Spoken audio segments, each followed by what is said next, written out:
As some of you know, 2018 is a very special year for the UKTS. It's 40 years since we were officially registered as a charity, which makes us one of the oldest, if not the oldest, thalassemia patient societies in the world. It is my honour to be chair of the society in this special year and to welcome you all to what I hope will be a very enjoyable day. First of all, I have a few housekeeping notes. Could everybody please switch off their mobile phones or put them on silent? The toilets are through there on the left-hand side before the stairs.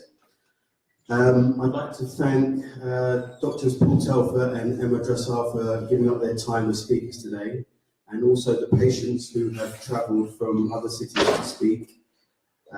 Noreen Mangara, Nabil Jabid, and Mohammed Abbas Punjali. Thank you all those who have helped us putting up posters and circulating information on social media. Thank you to the team that set this up today. That's the staff and Romain, Rowana, Anand, and the team that basically organised this event, which I hope is going to be very successful. We also have an evaluation form, which is in your packs, and I'd be grateful if you could fill them in, give feedback as well before you leave. When we were planning this conference last year, we looked at the feedback we had from previous events and from our patient survey. One thing that people objected to was having to travel, which is why we're holding two separate events this year, today in London and one in Leeds next month. We hope this will be more convenient for people. Our feedback also suggested that what people enjoyed most about conferences was not listening to complicated medical information all day, but rather the personal experiences of other people, like them, patients with thalassemia and parents. Nowadays, almost any medical information can be looked up online, but there is no substitute for personal contact, meeting people who are in the same situation as you. Another issue which came up frequently was that just listening all day was boring, especially for young people. So this time we decided to turn things around completely and hand over most of the planning and organisation of the conference to our young volunteers, led by my friend Rowana Mahara. Rowana and her team will come up with a programme which I think is very well balanced. There is medical information about the latest developments in treatment, also keeping well and living long. As somebody who has thalassemia myself, that is the bottom line for me. I want to be around and feeling fit so I can watch my kids grow up. But most of the programme, however, is over to you, our thalassemia community. We have some people who have agreed to speak about their personal experiences. But if anyone in the room has something they want to say, please come up and tell us. Don't be shy. We're all friends here and there's no need for formality. We want everyone to join in the discussion and everyone's opinion counts. I'm really looking forward to some lively exchanges. So without further ado, I'll hand over to our chair, Rowana. Thank you.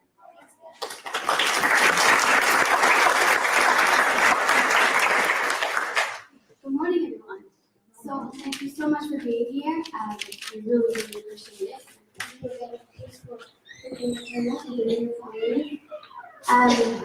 Before I start off, we are trying to get things on social media this year so that other people can benefit who are not already here. We have Instagram and Twitter, which is @UKBell. So for those of you who have that. And there's Facebook, which is UKTS, I believe, if you find it. The conference is going to be live on all these different social medias. I don't know how. So I'm going to pass you over to the guy who's in charge of social media, one of our trustees, Anand Gatura, who's on the social media list.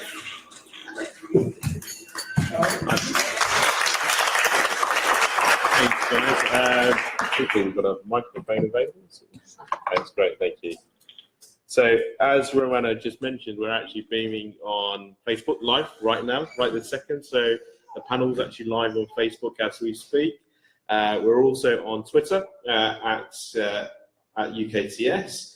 Our hashtag is #OurThalCombo. So please do put your selfies and your pictures up there today. It would be great to see them. You can also post questions live from the panel. And we've actually got something called Slido.com up there. I'm going to ask Rowana if you can quickly just pop up to the switch and switch it up there. Bro, we can beam across onto what we've got at the moment. So here we go, that's slido.com. So please do post your pictures up, your questions up there. If you log on to slido.com and go on to the event code, which is hashtag D275, you can ask questions live in the sessions itself, and we'll post them up there for the panel. You can see that there's already one up there for Dr. Portel, so a bit later on there'll be a question up there for you. Also on Twitter, as we mentioned, some great pictures up there at the moment. Fantastic. So we'll be going live throughout the day trying to post some questions. On Facebook, there you go, Facebook Live as we speak right now. So we're bringing you all across the world on Facebook Live and our Facebook page as well. So please do put your tweets out there, put some questions on slido.com at DT275, and please do put some selfies of yourselves. It would be great to see some pictures of today. So that's it from the social media desk at the moment. We'll be bringing across to you a bit later on. Cheers, Ryan.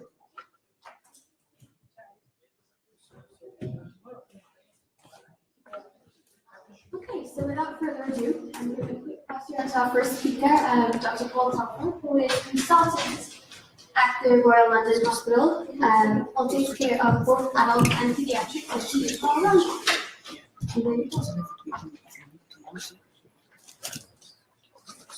Well, thank you very much, Roanna, for introducing me. Thank you very much to the UKTS and particularly Roanna for organising this meeting. It's actually quite daunting to be broadcast live around the world. I wasn't expecting that.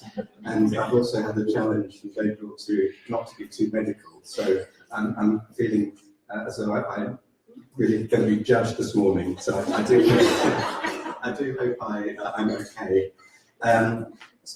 So I'm a haematologist, a blood specialist, and I've spent quite a long period of time managing people with thalassemia, both children and adults, mostly in the UK, but I've also spent some time in Cyprus as well. And I guess I'd like to say that throughout, let's say, about 20 years, that does age me, but 20 years of managing my clinic, I think this is, in some ways, the most exciting time.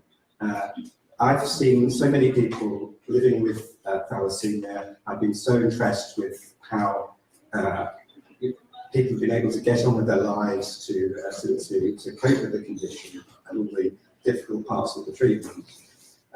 But we've been relatively limited in what we can offer, and standard treatment, although it has improved, it's still not entirely satisfactory. And I think underneath it all, people would really like a cure that's available more generally.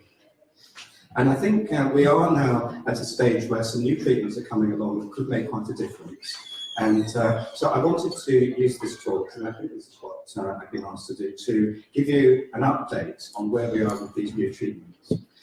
I'd like to start by talking about clinical trials, because I think that some of you may have this decision to make over the next few years about whether to get involved in clinical trials. And so I'd like to just to share a few thoughts about that and how you might sort of make that decision. After that, I'm just going to do 1 or 2 slides on some of the new understanding of what's going on behind thalassemia and how that's affected the development of new treatments. That's a little bit scientific, and if you get lost, I do apologise, and just hold up your hand and I'll maybe move on. And then I'm going to spend a little bit of time just giving you some results from 2 new treatments that are currently in clinical trial and may be relevant in the future for treatment of thalassemia. One of them is a drug called luspatercept, and the other is gene therapy, and in particular the Bluebird Bio program, because that's the most developed, although of course there are other forms of gene therapy that may come along. If you want to interrupt me, that's absolutely fine, I don't mind. You just hold your hand up. It will probably be better in terms of the continuity to let me talk, but if you're getting lost, then please do interrupt. I don't mind. So why should I volunteer to be involved in a clinical trial?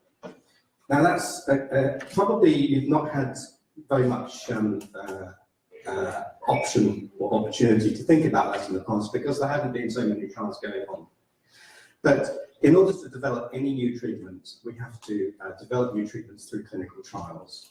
And being involved in a clinical trial is essentially an altruistic activity. In other words, it's not something you have to do, it's a voluntary thing, and doing it, you have to accept certain inconvenience and certain risks. But at the end of the day, you are contributing towards the treatment, not just for yourself, but for the whole community of people with thalassemia, and potentially cure.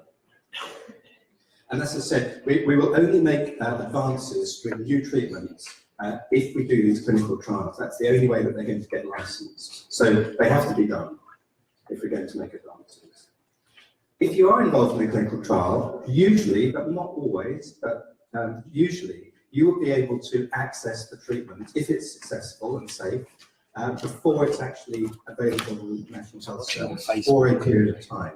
So that might be considered one self-orientated reason for doing it. And I think it also, being involved in the clinical study does enhance your general care, because you're seeing more of the doctors, you're having more visits, and you're thinking more about all aspects of your care. And I think that's a general observation, that for the clinics, the quality of care in the clinic improves. But also I think for the individual, you have more time to think about your condition and the other aspects of your condition. So it does, I think, enhance general care overall. How does a trial work?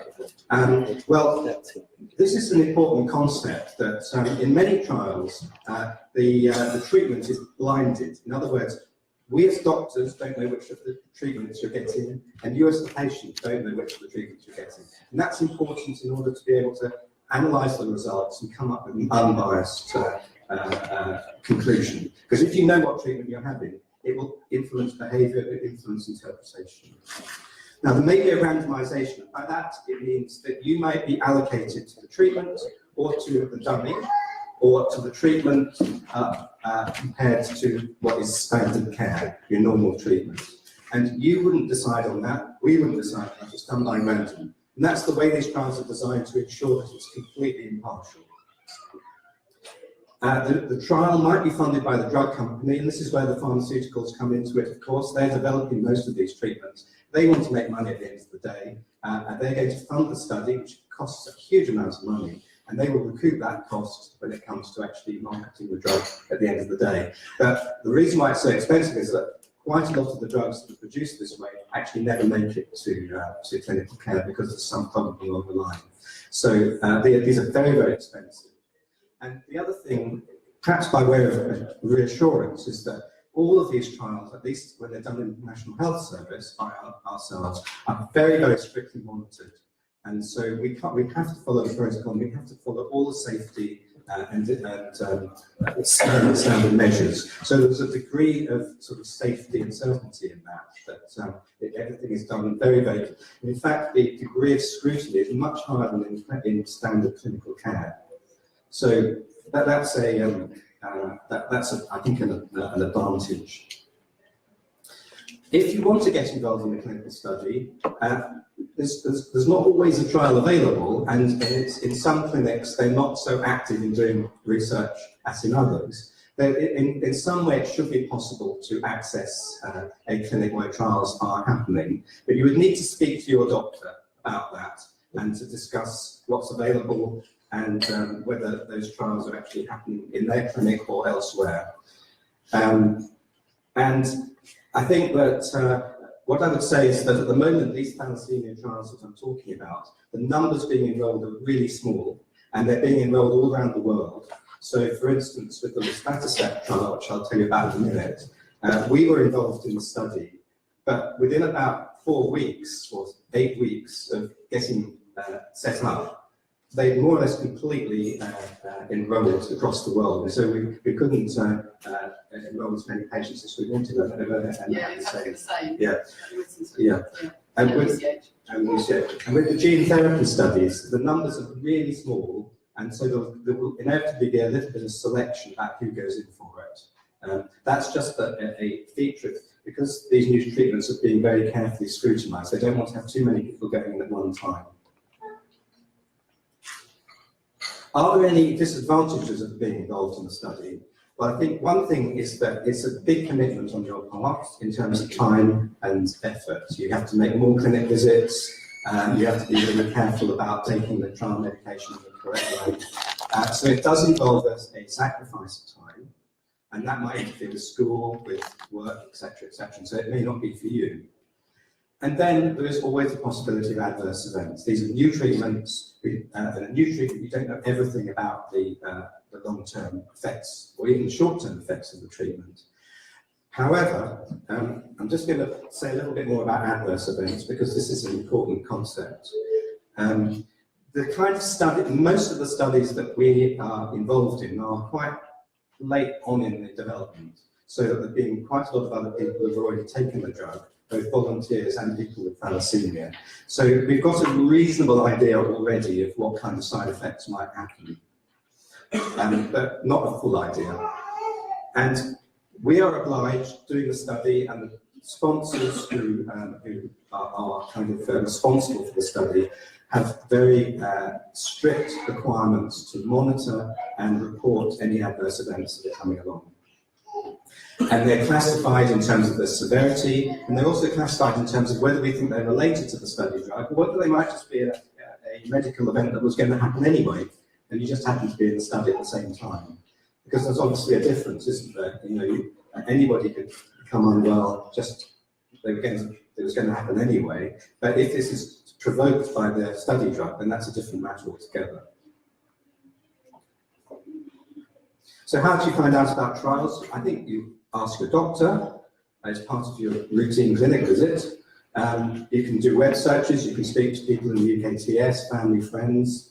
And as I said, I think I've made those other 2 points already about the numbers enrolling in the studies at the moment are quite small, and not all clinics are able to are actually offering these studies at the moment.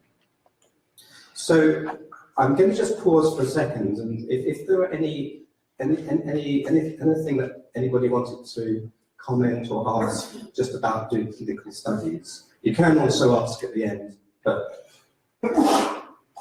no? Okay. Yeah. How am I doing for time? You're doing okay. So, I've just got one slide here which I thought would be quite helpful, which is just to give you some idea of how we got to where we are at the moment with treatment of thalassemia. And you'll all be aware that, I'm just trying to get rid of these annoying animations. There we go.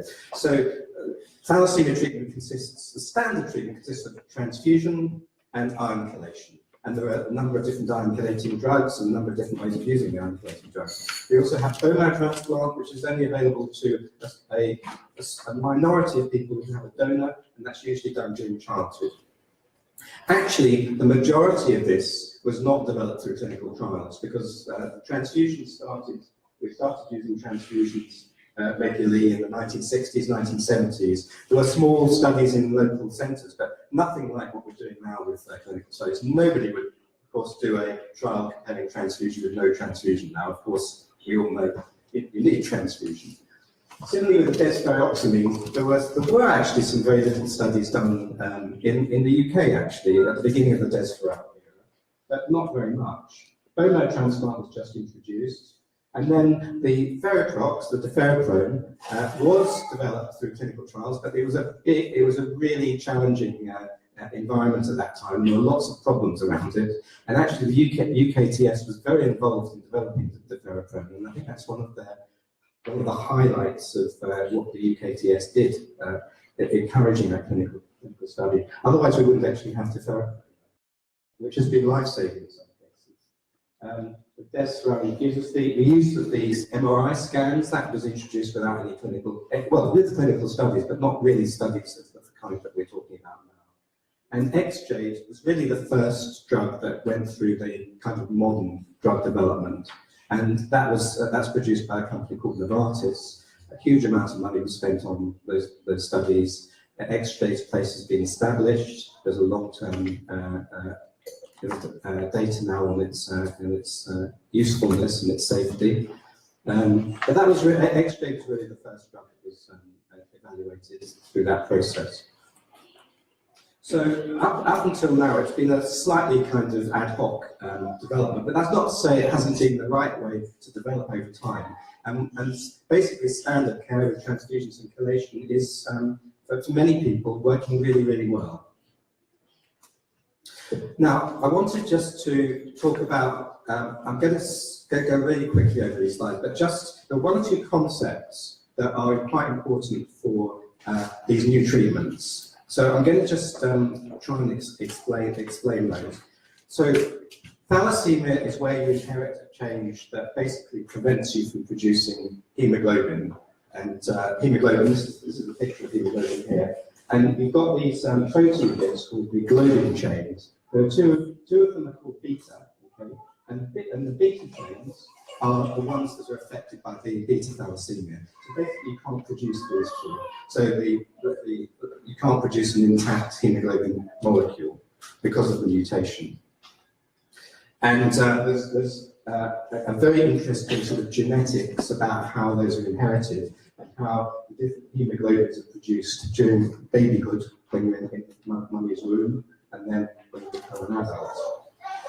Now, the importance of this is that the mutations that cause beta thalassemia, there are a lot of them, and probably in the room here, of the people living with thalassemia, maybe about 50 different mutations, I would say, something around there. And they are variable in severity. And traditionally, we haven't thought too much about that. We said, okay, if you've got thalassemia, you need transfusion. But if you actually look at the genes, some of them don't completely switch off the production of blood. So we call those beta plus or beta plus plus, okay?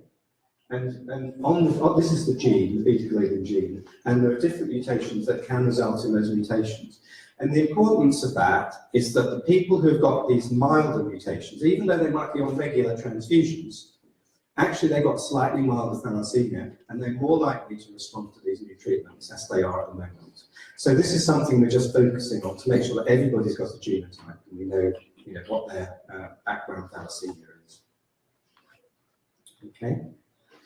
Now another thing about thalassemia that we hadn't really considered all that important before was what's actually happening. So you've got a gene that is defective, so you can't produce so much of the beta chains. As a result of that, you produce too much of the other ones, the alpha chains, okay, which are not affected by the genes.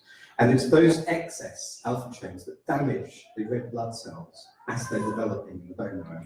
And this gives rise to what we call ineffective erythropoiesis. It's a long word, you don't need to remember it.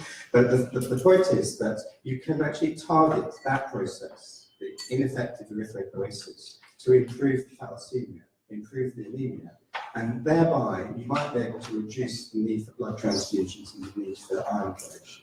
So this is a new concept about how thalassemia produces effects that could be modified to and treated to improve outcomes. And what we're talking about really in that situation is reducing the need for transfusions, reducing the need for iron chelation, not curing, but modifying the condition. So I'm going to move on now to this first drug, which is called luspatercept. Hands up those who have heard of this drug. Yeah, there are a few, and probably one or two people have actually been involved in clinical studies. So this is I don't know why they call it that. It's quite difficult to pronounce even. But this is it's actually quite a complicated drug. The actual chemistry, which has been synthesized. But it's basically a tailor-made drug.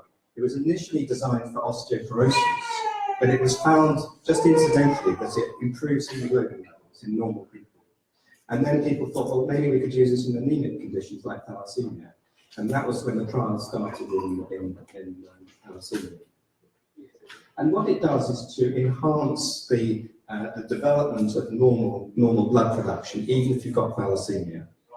So remember I talked about ineffective erythropoiesis, so it damps that down and enables some normal blood to be produced.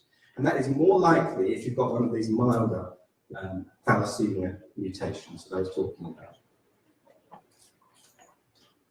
So that's what luspatercept might do. By blocking this, It improves the anemia, reduces blood transfusions, reduces iron overload and the need for iron chelation, and reduces some of these long-term effects that some people get with thalassemia, like enlarged spleen, pulmonary hypertension, blood clots, leg ulcers, fatigue, etc. Now, we don't know whether it will do all those things, but that's the theory, okay? So I'm going to just show you a few results now from the studies that have been done so far. Remember we were talking about clinical trials. Well, here's some results from a clinical trial that's already been done. Some of these patients were in the UK, and it may well be that some of you were involved in the study. And this is, the drug company is Celgene, and which is a very big company, very active in producing new drugs. And in this study, there were people with transfusion-dependent thalassemia, but also people who were not having regular transfusions, but still have thalassemia. We sometimes call that thalassemia intermediate. And what the trial was intended to do was to see whether you could reduce the need for blood transfusion if you were on regular transfusions. And if you weren't on regular transfusions, but had thalassemia intermediate, just to increase your hemoglobin level and to feel better, feel less tired. So that was this quality of life, which is an important endpoint, I think, in thalassemia. And the treatment consists of an injection under the skin, just a little injection. It's not like Densify, it's just a little volume you give once every 3 weeks. So that's quite a lot easier than you're doing Densify, a lot easier than coming up to the daycare ward and having a transfusion lasting 3 hours. And this is just showing the number of patients, 63 in the study. Half of them were on transfusions and half of them were not on transfusions. And these are the results. So in the people who were not having transfusions, about 71% of them had an increase of their hemoglobin level, their blood level, of more than 1 gram, which is an important outcome. And about 50% had an increase of more than 1.5 grams. That may be difficult to sort of get your mind around what that means, but it is a significant outcome in terms of the effect on thalassemia. I'll move on from that. And I won't go into detail on this slide, it's a bit complicated, but basically what they're looking at is the quality of life, as measured by the degree of tiredness, the degree of pain, the functioning in normal activities of daily life. And what this shows in the studies that the people who had a raised hemoglobin also felt much better.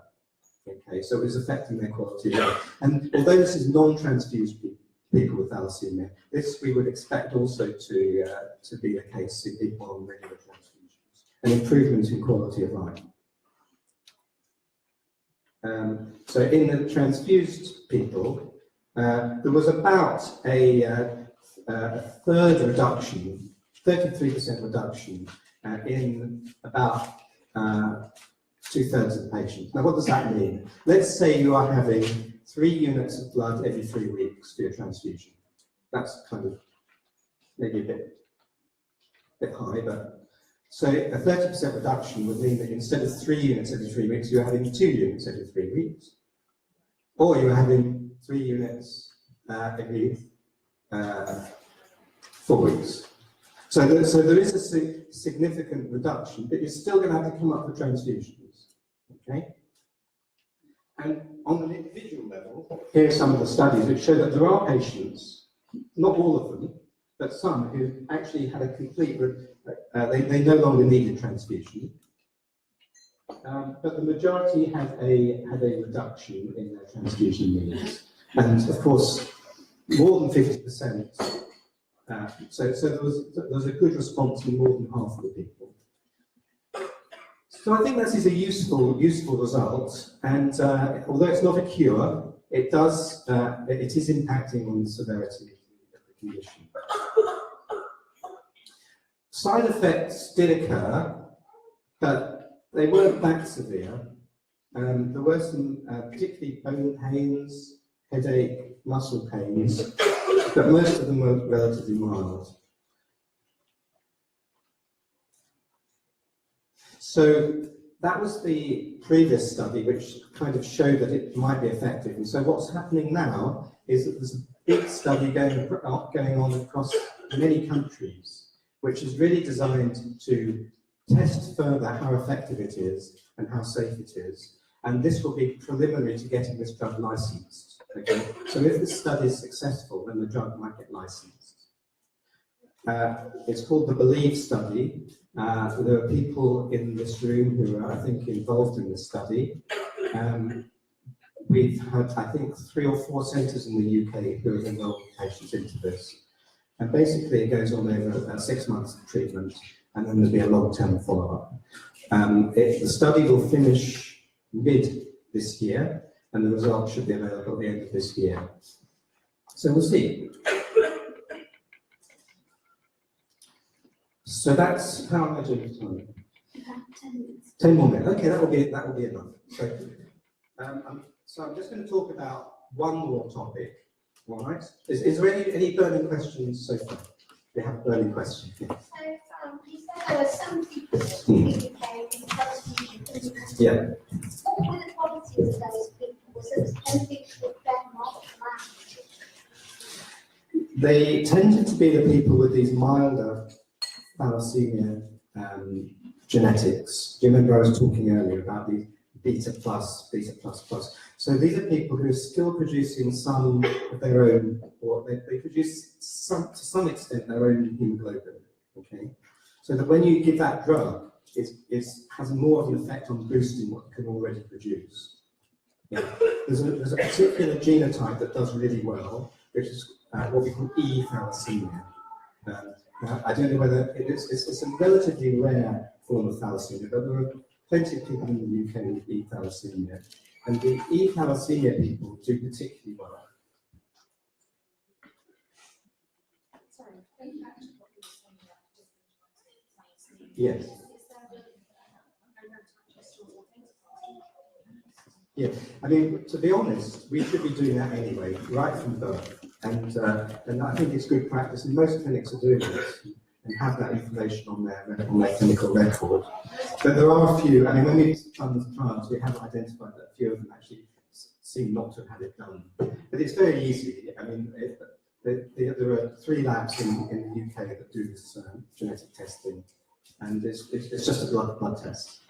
Historically, I know Dr. Monkey certainly said the majority of the patients at Whittington have been tested. Yes, It's just treated at reinsurance. Yeah, but it's whether people have passed through the clinic might have been tested. But what I think we need to do is also perhaps go back and recheck, because we have there been a couple of Yes. discrepancies. Because testing techniques have evolved and we're much better at it now than we used to be. But if anyone is interested when they come to see us in clinic, remind Yeah, I think- and then we could send off samples. It's just another blood test, so it's not nothing To extra. be honest, I think you should actually ask the doctor what is my genotype. Yeah, if you don't know, And you know, everybody should know really, these days. One more question. Number one, is it the treatment for beta thalassemia for all ages? At the moment, this study is not for children. It's the luspatercept, the phase 3 study, the Celgene Hope study, is I think age 18, 17, 17 or 18.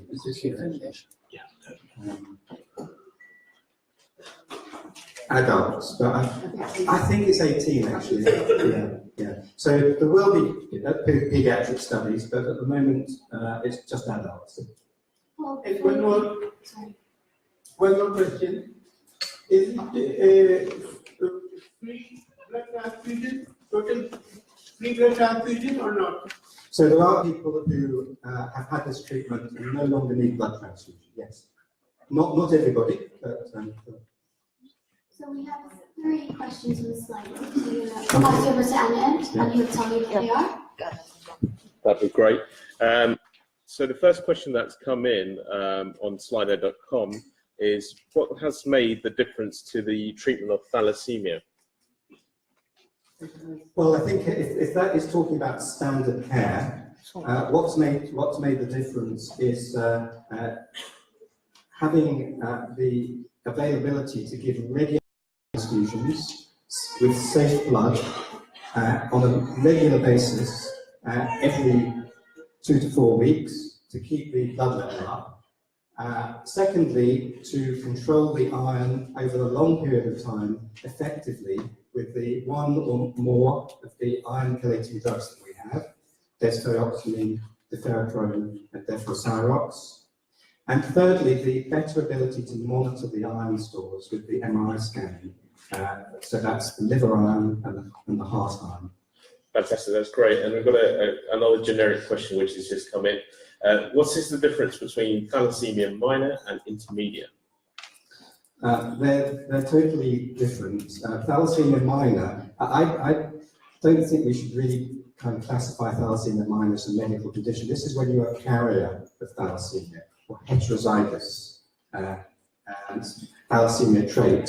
So you're a healthy carrier. So everybody in the room who has thalassemia, their parents will be carriers. Okay, but we don't treat thalassemia minor. We don't treat the carrier state. Thalassemia intermediate is where you inherit a thalassemia gene from both parents. There are one or two very rare exceptions to that, but in general, but the mutations that you inherit are milder ones. So I was talking about that. The beta plus plus. You inherit beta plus plus from both parents, then usually you don't need transfusions at an early age. If you inherit some other factor that modifies the thalassemia, then that could also make you thalassemia intermediate. That's great. And the last question that's just come in from Vampire Man 98. It says is the amount of blood per bag important? Lately, bags have shrunk, and we have found blood bags containing less than 300 mils these days. Does this volume affect HB level? Yes, it does. I mean, the hemoglobin level will obviously depend on the amount of hemoglobin that you get. So if you're coming up for a regular transfusion of a bag or 2 bags or 3 bags on a regular basis, if those bags suddenly change in volume, then you're going to end up with a different hemoglobin level over that period for your next transfusions due. So what you should really do is to calculate based on the volume and on the hematocrit, in other words, the proportion of red cells in that blood bag, which you can get from the blood bank. You should calculate on an annual basis how much blood you're actually getting. And that is one of the things that your team, your doctor, should really be doing. That's great. That's all the questions that come so far on Slido.com. Okay, and can we keep the general questions for the end and Sure. Yeah. just kind of Yeah, because I think we're on time here. yeah, there's another important topic that I'd like to cover now, which is gene therapy. Okay, now this is something that we've all been dreaming of, for a condition like thalassemia, which is where you have a defect which affects a single gene. And if you can repair that gene, then you can produce normal blood again and potentially cure the condition. That's the concept. There are other conditions where gene therapy is almost a reality, and it's almost a reality now in thalassemia. So this is quite an exciting time, but you've got to be cautious and take a cautious attitude towards where we're at. So I apologise that this slide is a bit blurred. And also I apologise that these next slides might have my institution header on them, whereas in fact they don't come from my institution. I couldn't work out on PowerPoint how to get rid of the header. So my IT skills, I really apologise for that. Anyway, so this is basically what we do with what is done with gene therapy.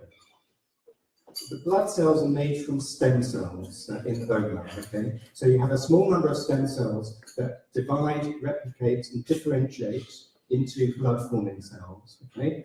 And so in order to impact on the mutation, you really need to target the stem cell, because if you can get a genetic change in the stem cell, then that will go on to produce blood that is normal, okay? So these are the stem cells that you collect. And we know for many years from really from bone marrow transplants and from leukemia, how to collect stem cells. And then you have to modify the gene in the stem cells in the laboratory. Now, there are different ways that you could do that. There's a whole range of different ways, and the technology is just expanding all the time. But the way that is being evaluated in the LUBER study is with what's called lentiviral mediated gene transfer. So basically, you have a virus, a laboratory virus, which is distantly related to HIV, actually. HIV is important because it does integrate into the genome. Okay, the virus DNA integrates, or the virus genome integrates into the cell genome. But this is a very modified virus that doesn't replicate, okay? It doesn't cause any problems on its own. And that seems to be fairly robust. So we know that from a lot of preclinical studies. So that is used to transfer the gene, a gene that will produce hemoglobin, into the stem cells. Okay? Once that's been done, you then do a bone marrow transplant procedure on the patient.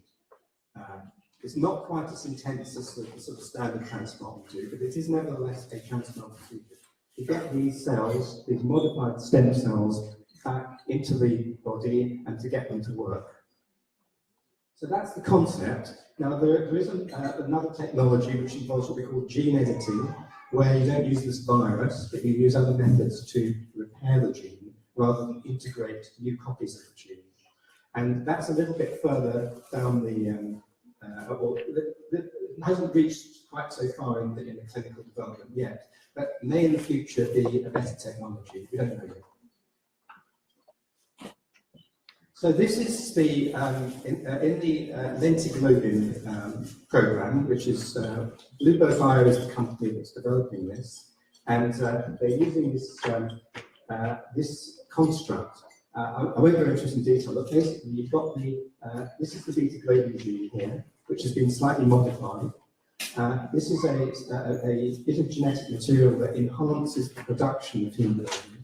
And these are various other elements that are important in integrating and preventing replication of the virus. So it's all really, really complicated. But the point is that you can introduce the gene back into your DNA in your stem cells using this technology. And there's the gene. And you can actually, and that gene has been labeled so you can identify whether it's being expressed. Okay, so that's the label.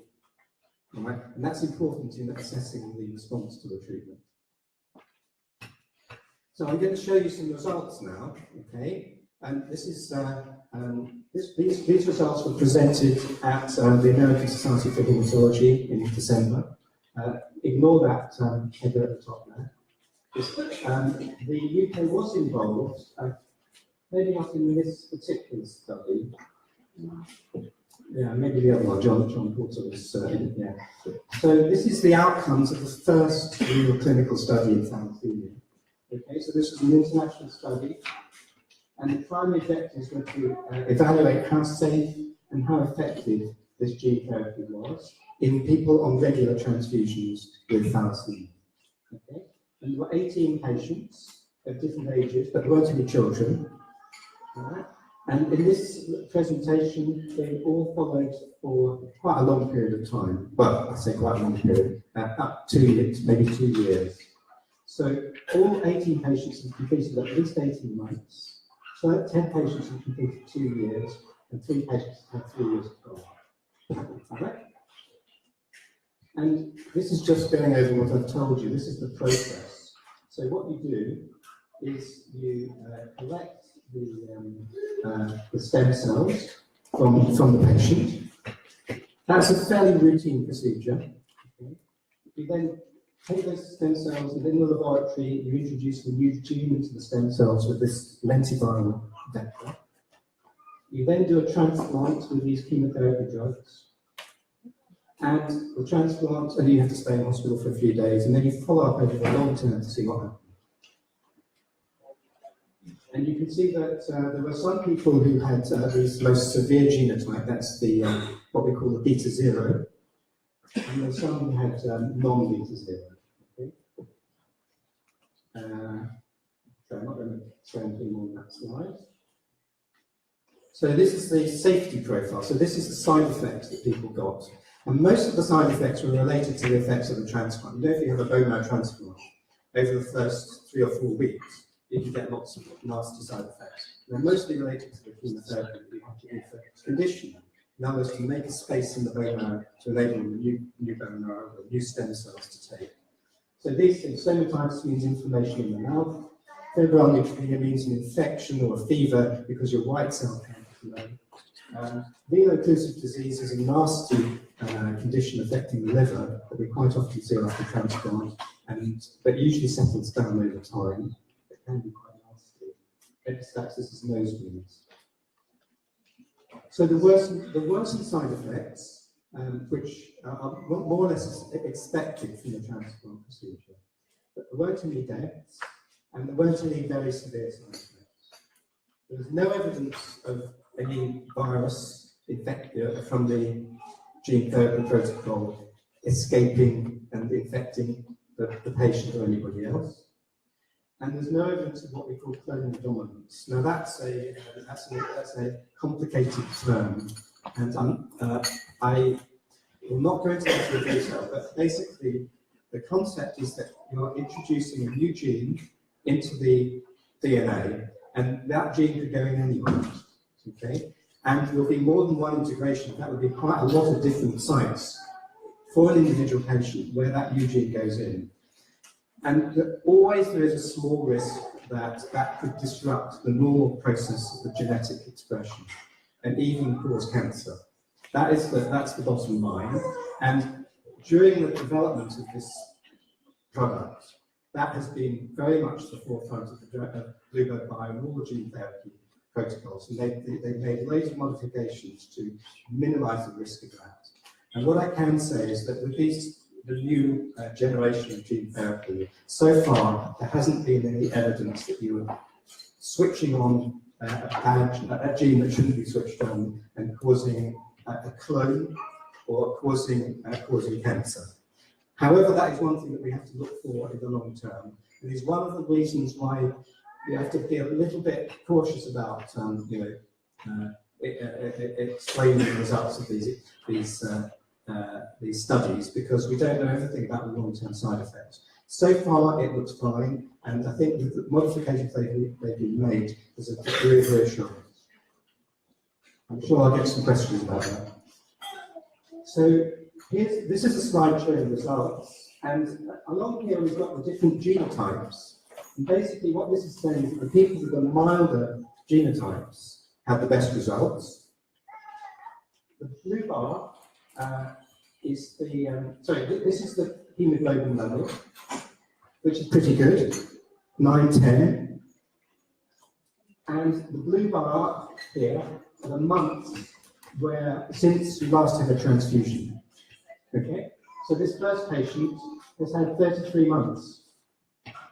That's right, yeah, since they last had a transfusion. Previously on regular transfusions. And ongoing.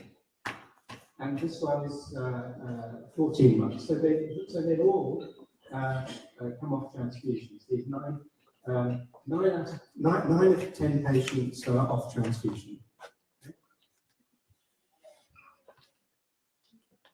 And this is I told you that we could label the gene therapy hemoglobin.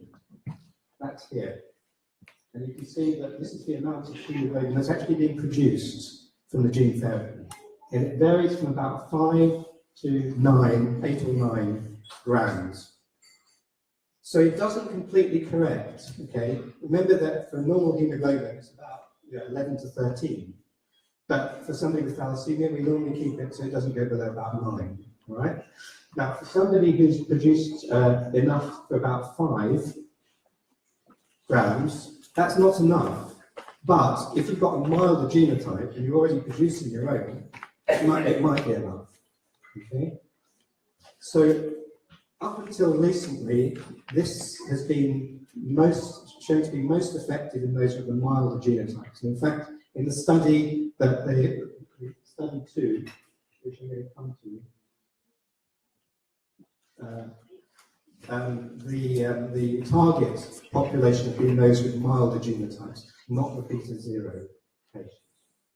However, even in those with more severe thalassemia, the transfusion requirements have been quite considerably reduced. So you remember what I was saying with luspatercept, that 33% reduction in hemoglobin transfusion requirements was good.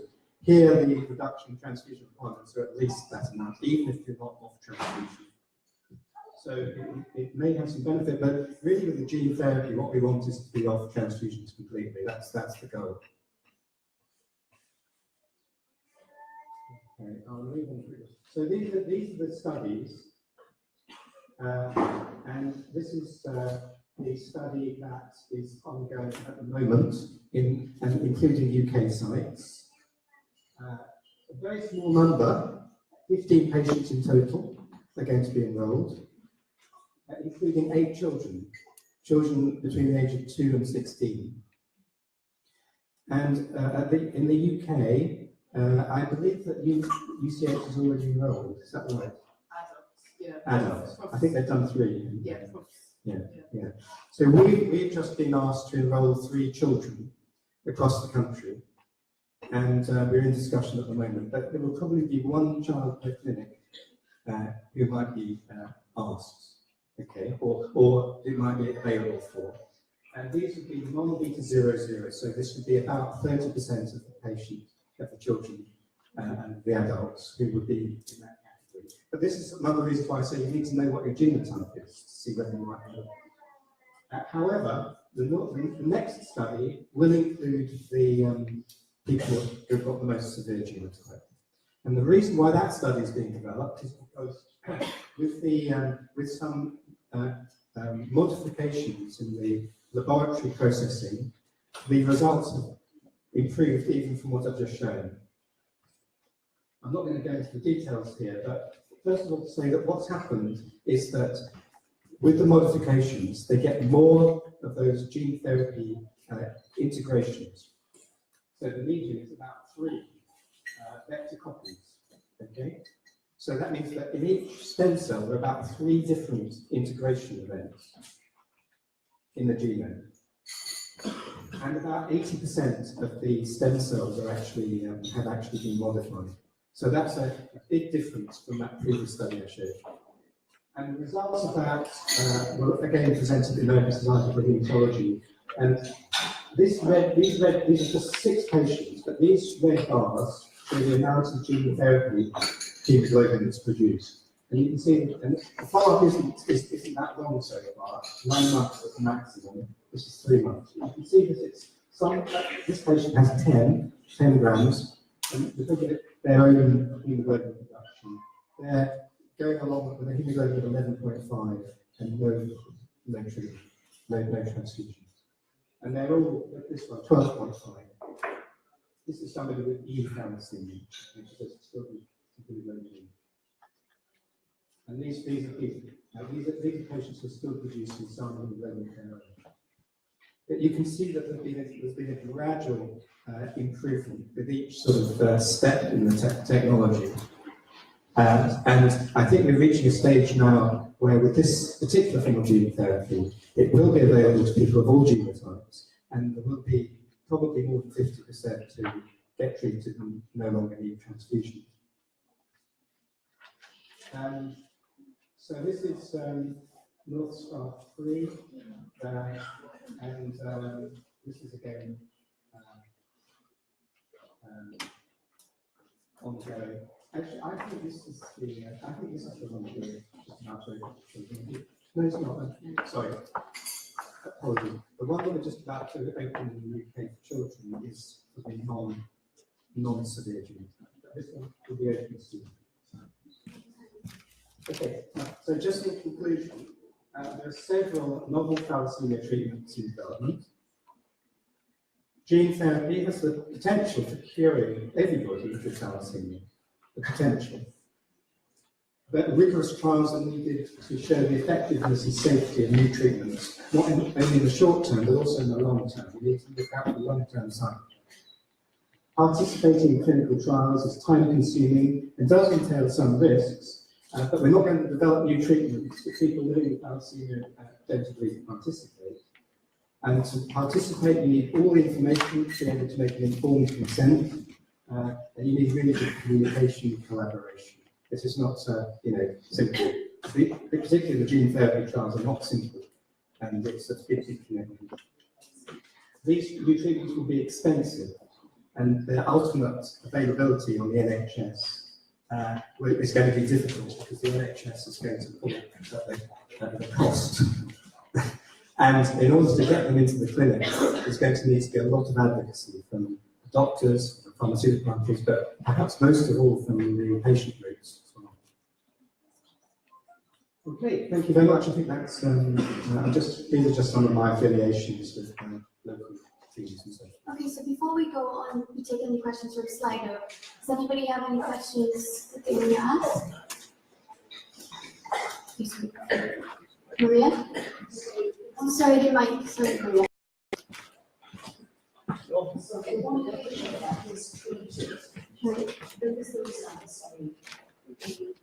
I didn't know the result because it's too soon. These results that I showed you were presented at the American Society for Hematology, so they are in the public domain, but it's still preliminary. They haven't been published in the medical literature yet. And these slides were actually given to me by the company, Bluebird Bio, but as I say, they were presented by the American teams. The last slide, sorry, the last slide that you actually put on, it said one patient treated, it was for the UK trials. No, I think this is in the United States. Oh, this is the United Yes. States. This is not Nothing just to do with the UK. UK. No one has received, No. to my knowledge, a gene therapy product within the UK. No one's had. Well, the patients have been They've enrolled. been enrolled at But they have- UCH, but they but they haven't haven't yet. So it's still at the selected stage. They're still at- They've consented. They've had their cells collected from my understanding. Okay, that's it, thank you.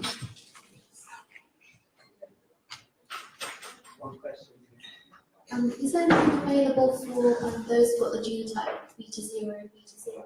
Yes, so this is not just at the moment, no, but there will be, and maybe not just with the Bluebird Bio program, but with other gene therapy protocols in future.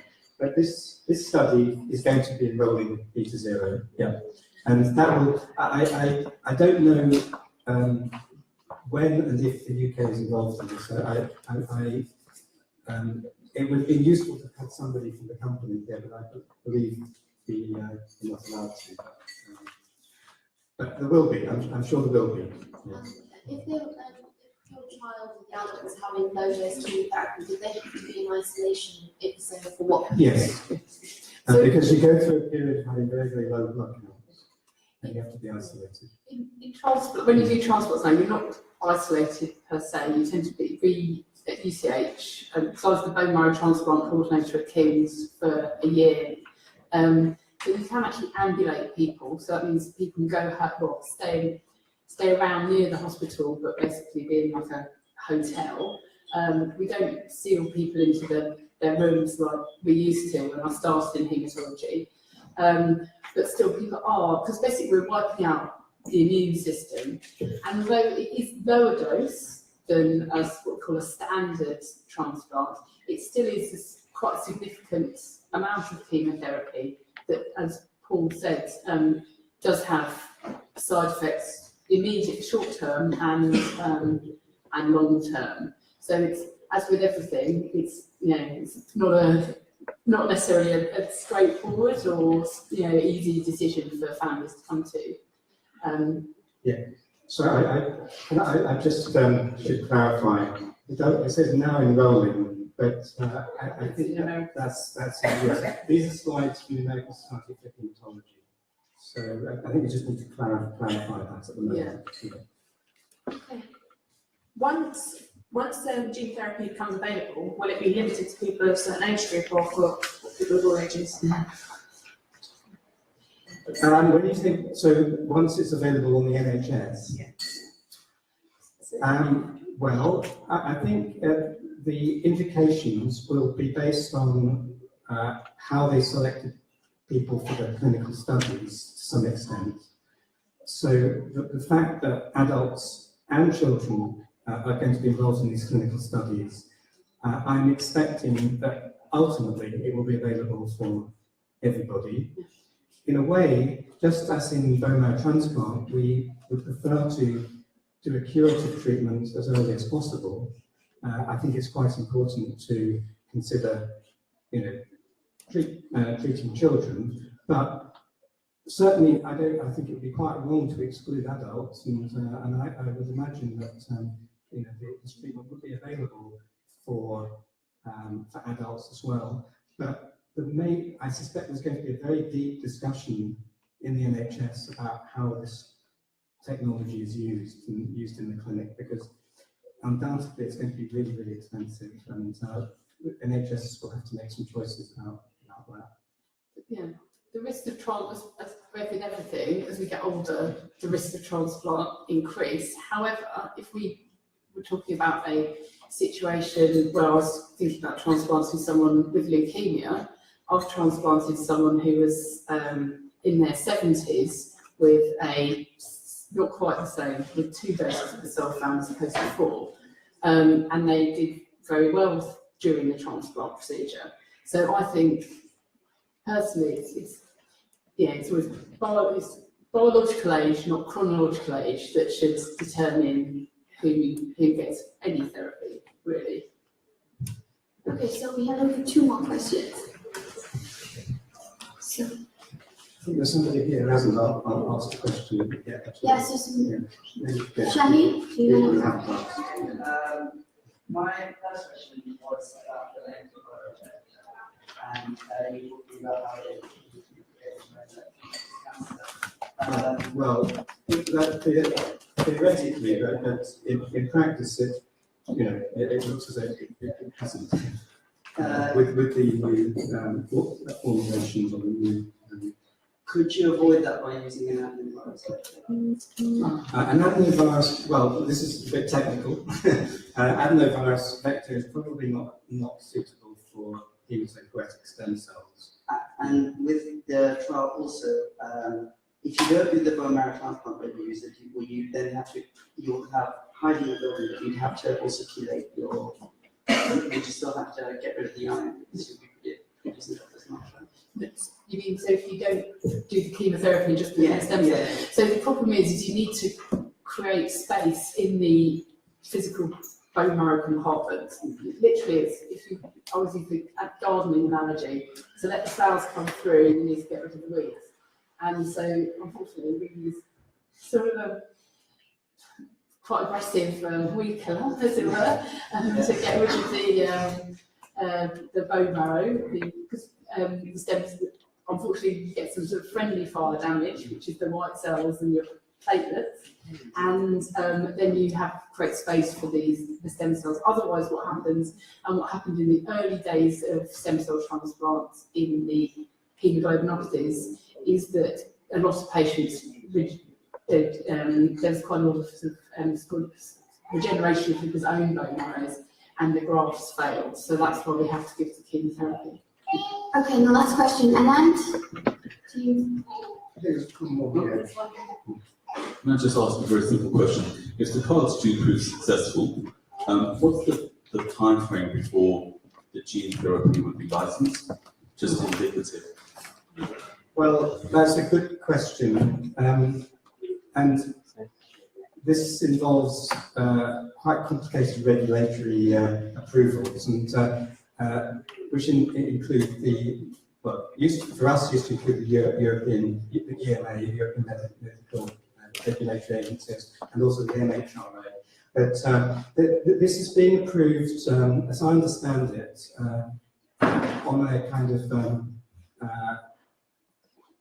progressive fashion, so that the drug might be approved, but it might be approved, but for limited use while further studies are being undertaken. So I don't think it's going to be approved for blanket use for everybody for quite some time, but I think there will be a gradual rolling out. Yeah, but at the time frame, I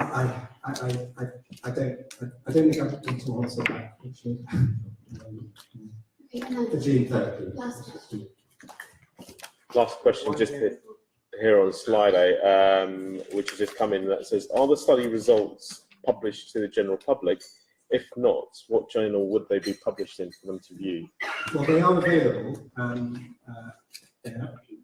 As I said, the results that I presented here were presented in a major hematology, global hematology meeting, which is the American Society for Hematology, last December. And you can actually access those via the internet. But I think if you Google, you'll find, and maybe if you even Google on the Google Bio or North Star, you will probably be able to access these slides. Actually, I'm not certain, but I haven't tried myself. But they're not actually published, as far as I'm aware, in a medical peer-reviewed journal yet. Yeah. No, I think One last question. I'm asking about particularly gene therapy. And as you said that 18 patients have treated, and there are chances of side effect cancer, and especially when iron load is there. Would you think that 18 patients are enough? Number one. And number two is this therapy just like bone marrow transfusion or something else? Is it a surgery or like bone marrow transfusion or something else? Okay, so that's quite a lot of questions, but of course 18 patients is not enough to draw firm conclusions. But part of the reason why the number is quite small is because the regulatory agencies have only wanted a small number of patients treated, then evaluate the results, then go on to the next bit, then evaluate the results, because these are new technologies, and there is a small potential of harm, and one of them is cancer, as I said. But in practice, and the results so far, they indicate that the risk of cancer doesn't seem to be very, very high as far as we can see. You talked about cancer because of iron overload, and I think that's an important point to remember, that cancer can occur in people with thalassemia without gene therapy, and in particular, iron overload can damage the liver, and in more elderly people, there is that risk. So when you're weighing up the risks, the potential, the sort of theoretical risks of an adverse event with the gene therapy, you need to also bear in mind what the outcomes with the normal treatment are, including cancer. And of course, thalassemia, even with standard treatment, does still entail some risks of long-term problems and adverse outcomes. What was the other? Did that answer your question? About the Bone marrow transplantation. Yeah. Is it similar to bone marrow transplantation? Is it similar to? Or is there surgery involved? There's no- What's the procedure? So you harvest the stem cells, you have injections of a chemical that we all produce in our bodies called GCSF, granulocyte colony stimulating factor, and that pushes the stem cells out into the circulation of the blood. And then the people are put on a special machine. It's a bit like a dialysis machine, called an apheresis machine. And if any of you are treating in centres where there are patients with sickle cell, you might have seen the sickle cell patients having this for their blood exchanges. The stem cells are then collected in a bag, undergo the treatment that Dr. Telfer described. They look a bit unimpressive, really. They look a bit like a bag of slightly pink platelets, or yellowy pink. And then after the chemotherapy treatment, after the transplant, they're just infused through a big line, similar to what some of you might have had for transfusions previously. And then through the power of cleverness of cells, I don't know, they're able to find their way into the right place and sort of set up working. Okay. Thank you very much, Paul. Everybody, a round of applause.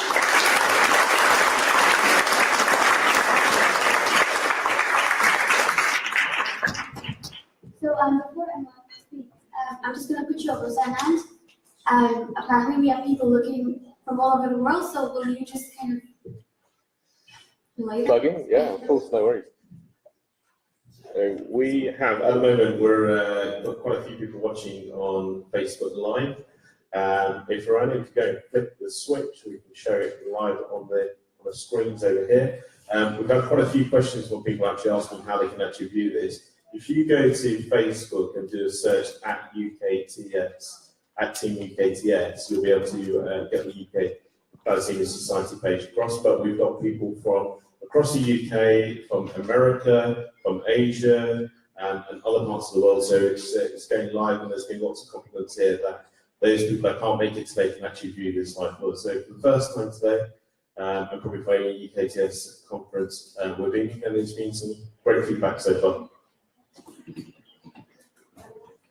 So our next speaker is Dr. Emma Joshua, who is a consultant at Whittington Hospital and UCH. And if I let them know, I'm sorry.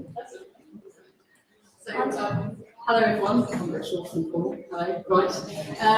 So thank you very much to the committee for asking me to talk today. I'm a relatively new consultant. I've only been a consultant at the Whittington, where I started off for just over 2 years. I did train at I was a medical student at the Royal London, a somewhat depressing number of years ago, and after that I worked in South London and did my PhD research with Professor Fane, who had worked previously with David Weatherall in Oxford. So I've had a long-standing interest in red cell conditions. But I'm here today, I'm the comedic relief, to talk about living long and looking good. So what are we going to cover today? We're going to have a bit of a dash through a whole body look at thalassemia, basically focusing on some important complications and how to avoid them. And as this is a patient and family meeting, it's really about what can you guys do to help yourselves, and how can you empower yourself to interact with clinicians and nursing staff, because it can be intimidating to be a patient. You know, you've got, say, a disease that you've had all your lives, and then you've got someone who's got a degree, but actually do they know as much about your condition as you do? I have to say, probably not, because it's about how you can get your point across, get the information that you need, and get access to potentially important and life-saving treatments.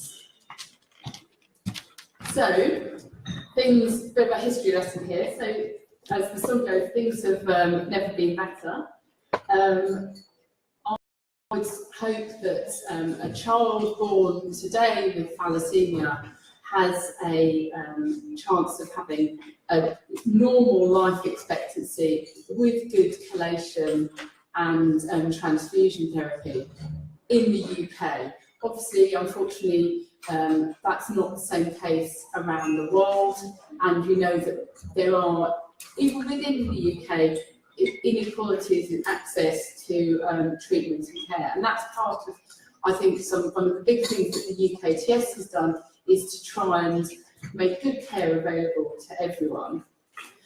However, because of historical problems with, because we didn't really know how to treat thalassemia historically, we are a bit, in my older patients, and as I was saying, we're going a bit into the unknown. We don't really know what's going to happen, because we haven't had patients with thalassemia major anyway living into their 60s, and guys, no pressure, 70s and 80s, all right? So it's really what does the future hold, and because this is a family conference, this is a picture of me here, aged some depressingly young age, and here's my brother. Who knew then that I'd be standing in front of you talking about thalassemia?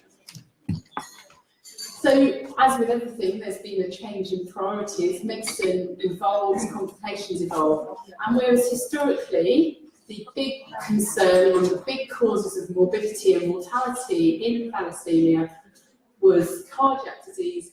Now, as Paul said, the focus is shifting more onto liver complications. So there are a whole variety of potential issues that can arise in thalassemia. And this is a bit of a summary slide there, so I think it's a bit blurry. However, quite a few of them aren't actually related to the thalassemia itself. They're related to what we do to treat it, namely transfusion and iron overloads, okay? And I know you have all experienced your doctors nagging you about complying with treatment and therapies. And it's about trying to avoid these complications, diabetes, low hormone levels, iron in the heart and in the liver, that we ask you to try and stick to your treatment. So we'll go into that a bit more detail later on. In non-transfusion dependent thalassemia, Dr. Monkey always says, it's sort of damned if you do and damned if you don't. You try and turn the non-transfusion dependent thalassemia patient into a transfused patient, then you run into the potential risks of iron overload, all these things here. However, you then potentially avoid some of the other complications, such as what we call extramedullary hematopoiesis, where you get blood cell production outside the bone marrow. You might avoid things like pulmonary hypertension or clots in the leg and leg ulcers. So in the non-transfusion or thalassemia intermediate setting, the treatment choices aren't necessarily as clear cut as we might like. And that's an opportunity in that situation to have that's where the conversation has to occur between patient, parents and the clinicians to make sure that that child or young adult ends up on the right treatment. And things can change, sometimes at Whittington, we've got people who were never transfused through childhood young adults who, as they get older, perhaps develop a few more complications, do then switch to going into a transfusion program. So, why don't people take collation? Okay, I think it's difficult. I think everyone wants to lead a normal life.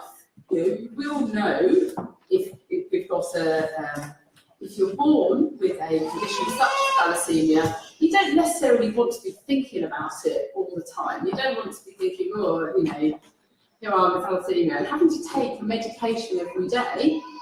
Sometimes, especially my younger patients who are transitioning perhaps from paediatric care, where they're under, their paid parents monitoring, over to independent care, but sometimes, quite frankly, they just think, damn it all, to heck with this, I want to be like my friends, not having to take tablets every day, and stop taking their collation. Sometimes it's just hard, it's just not a priority, you're having to work, study for exams, you're attending your transfusions, isn't that enough? Sometimes it can be difficult, and it's about trying to make sure that even though it's a hassle and it's difficult, that you try and think about not necessarily what the effects are now, in a week, 2 weeks, 2 months' time, but the effect that it might have on you in 10 years, 5 years, 2 years' time, the potential complications from not sticking to your treatment. And I know certainly some of my patients who perhaps went through a troubled phase and did develop complications, particularly diabetes. I think it's the complication of iron overload that people find particularly hard to deal with. Do look back with the retrospectoscope, as it were, and regret not taking their treatment in a bit more of a regimented manner. So what effects can iron overload have on the body? So when someone becomes very iron overloaded, it can actually lead to darkening of the skin, and that gives a classic slate-grey appearance, including dark palms. And I've seen this in not only in people with thalassemia, with transfusional iron overload, but also in my hemochromatosis patients, people who absorb too much iron via their gut, and then that also gets deposited in their skin. So, you know, here's a picture of myself and Perla, Dr. Eleftheriou from UCH, standing outside Chanel, obviously, you know, great examples of gorgeous skin here. You know, so this is something to aim for with your iron chelation. So, you know, obviously, I think in my older patients, osteoporosis is a big problem. Years of not having sufficient hormones have led to significant thinnings of the bones. We all tend to be, you know, a bit darker skins, and then we live in a country where there's no sun, like case in point, it's snowing in March, what's going on? And that leads to low vitamin D levels. So it's important that your doctors do keep an eye on your vitamin D levels on a regular basis. And sometimes just having a bit of a top up of the vitamin D via tablets is enough to really improve people's bone, the fitness of people's bones. But sometimes there are other treatments that are needed, manipulate the meter, and there are some new drugs that help improve bone turnover. But these are, you know, with these treatments, as Paul was saying, it's important we don't just sort of hand them out willy-nilly, that we liaise with experts. We've got some very good endocrinology doctors at the Whittington who we work closely with, and who I send my my patients to, who can give us advice. I often get asked about exercise. Now, I'm not saying, you know, that necessarily we should all be doing HIIT, you know, high impact training every sort of day. I think a bit of exercise is, you know, is a good thing, particularly for thalassemia.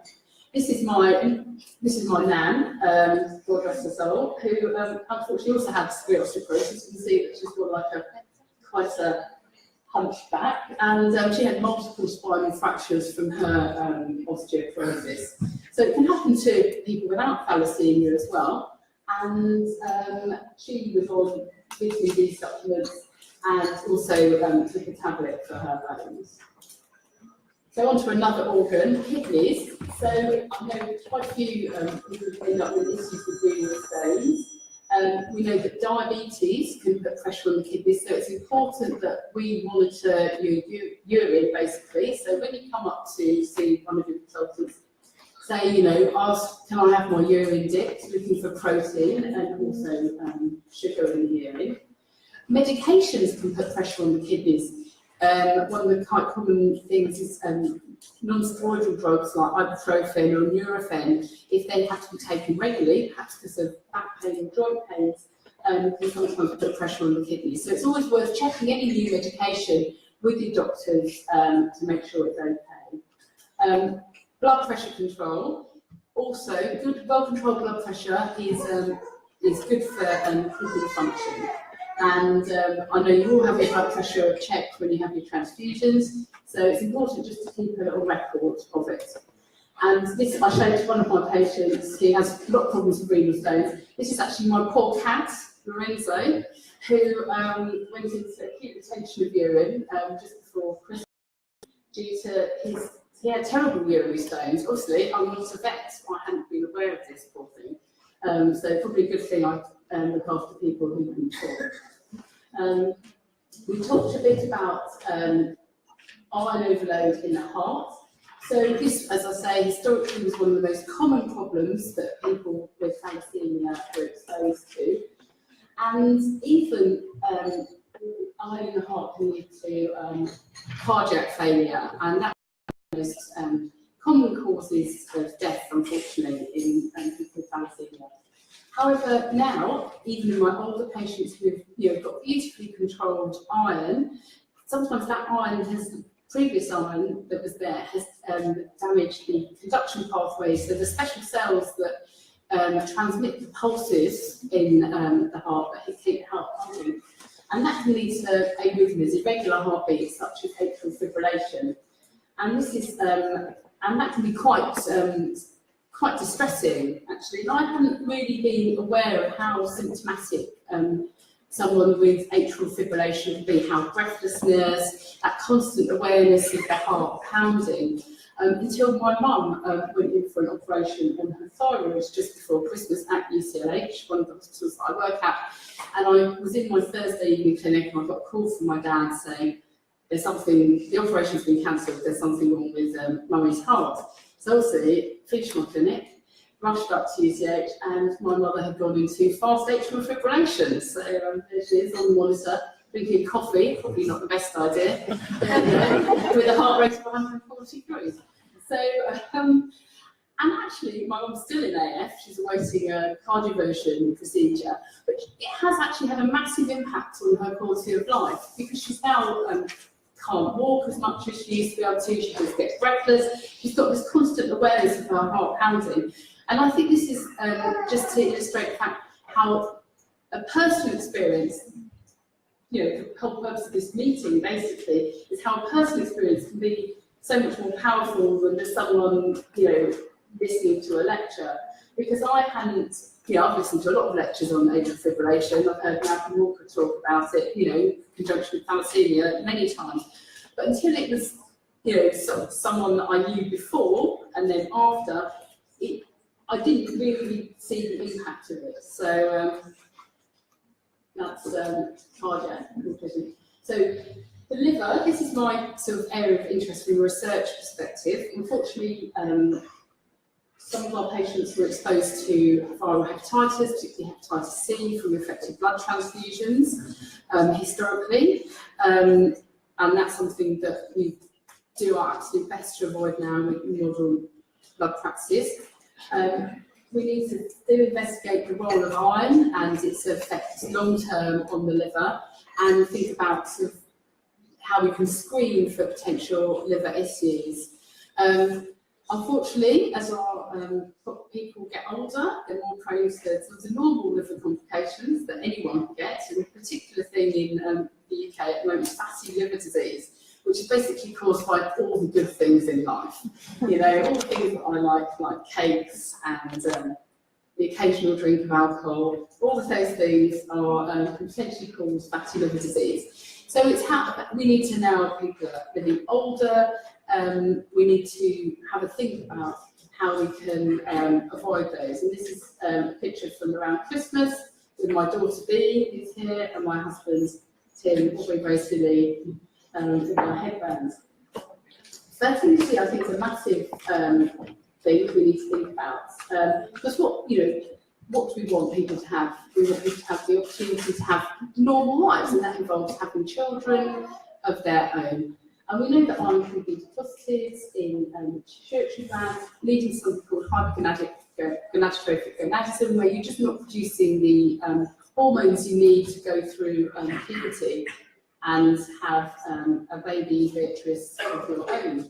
And it's important that we, try and stop that from this condition from happening. You can do things about it if it does arise, but it's best to try and avoid it developing in the first place by good compliance with medication.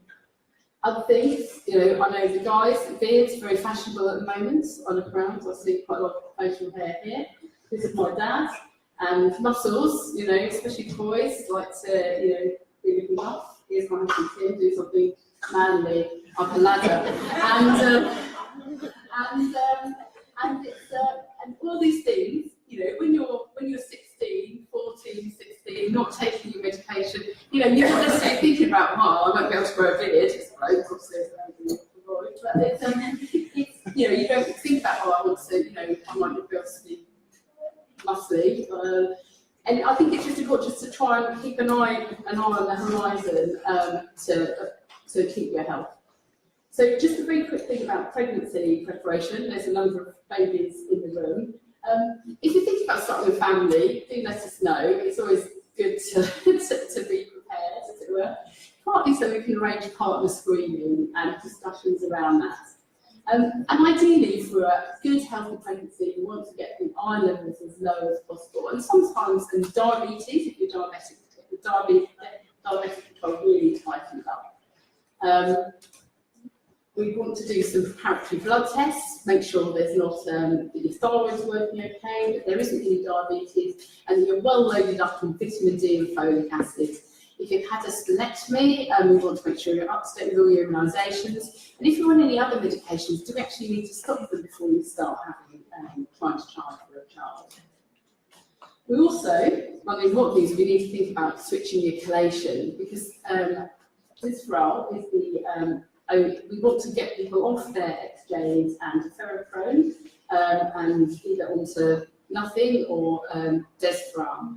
And that's the same if we're doing ovulation induction or sperm induction as well. And then once the ladies become pregnant, we actually stop chelation usually completely, and just keep an eye on things, and can repeat the heart scans and all the other scans in about 28 weeks. And I think now, there's no reason why, I don't know, broad group, why people, with thalassemia can't have, completely normal pregnancies. And we actually had a lady recently who delivered at a hospital with little thalassemia experience, just because they've got, it was nearer to her house, and she had a completely normal delivery. She didn't have to come into the thalassemia centre to have her child. So I feel tired. I think that's one of the commonest things that I hear in clinic all the time, and it is a common symptom in iron overload. Unfortunately, it's also a common symptom in life, okay? But certainly my life. But it doesn't, but it can be very debilitating feeling tired all the time and lacking generally in energy. So it's always worth, what is my ferritin? Have you got that sort of thing nailed down? And also, what's your pre-transfusion haemoglobin? Is your haemoglobin being kept up nicely, 95 to 100? Or in my older patients, sometimes need to be kept a bit higher to keep those energy levels up. And that's fine, as long as we're keeping up with the chelation side of things as well. Thyroid function tests, hypothyroidism, quite common, can sometimes cause fatigue, and other hormone levels. Sometimes we're finding that people are deficient in testosterone, other things can also cause some low energy. So it's worth, if you're feeling really tired and it's a new symptom, just make sure your team have done those blood tests.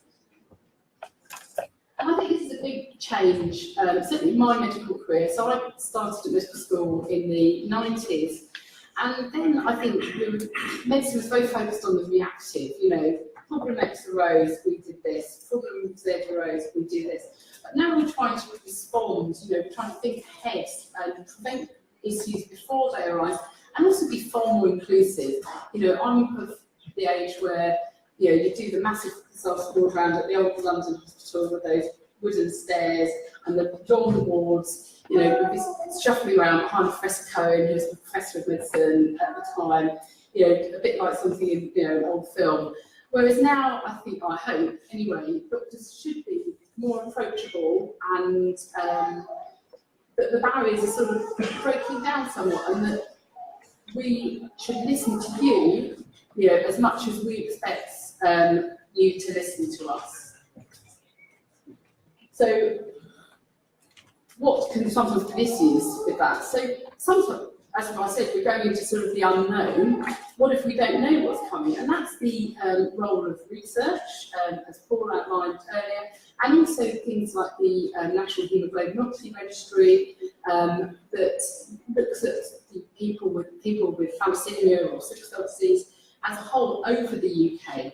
Because it's fine if we're in a high, big centre like the London or the Whittington with lots and lots of people with thalassemia, but if you're a patient who is perhaps there's only one or two people in your unit who have thalassemia as well as you, or you're the only one, your team might not be necessarily tuned in to look out for what issues could arise. So it's important that you're linked into other places as well. What are the priorities for the patients? That's what we need to think about too. And when the thalassemia unit was set up at the Whittington, that was, patients' priorities for their treatment were taken into account. What can you do? Take control, okay? It's your body, it's about what you can do. Don't be passive in this process, be active. You're all expert patients, for yourself. Things to, as Paul said, what's my haemoglobin level, what's my ferritin, what are my kidneys liver functioning, and certainly at Bristol, Emma Prescott is, always there telling people these results. When was your last scan? When did you last have a DEXA scan? When was your TT star, liver iron concentration? What medications are you taking? All of that side of things. Maybe you don't want to make the minutiae of your treatment, but just be aware that these things are available for you to know. You're part of the team too, and it's all about trust on both sides. I can't expect you to do what I say if I'm not willing to listen to what you want, okay? And there's always a bit of a, how can I put it, debate.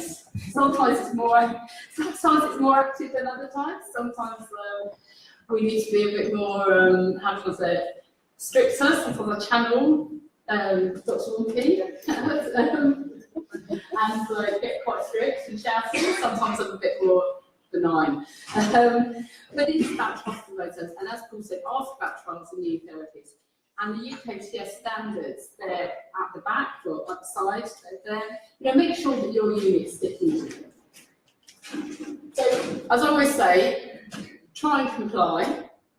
I don't expect everyone to be, no one will be 100% all the time, I'm certainly not. But medication doesn't work in the box. And if something's not working for you, do let the team know. Don't hide it, because most of us aren't this, and it will be quite obvious. And these are just 3 examples of how finding the medication that's right for you can really influence it. But these are 3 different palliation regimes, okay? Not one thing is necessarily right for everyone. So it's all about finding what works for you to get those iron levels down. So join in, you've all joined in today, so I don't need to go about that. Think about peer review, this is kind of the next cycle's coming around again. Offer to be a patient expert. Teaching, I do a lot of teaching, I'm obsessed with it, because I think one of the problems that we've had is that we don't have enough consultants coming through with an interest in red cell disorders. So I think I'm the only, there's myself and Philippa, that was it for the last 5 years. And then there's, a couple more coming on. But, our consultants that are, my senior consultants are retiring. Professor Porter's going to retire.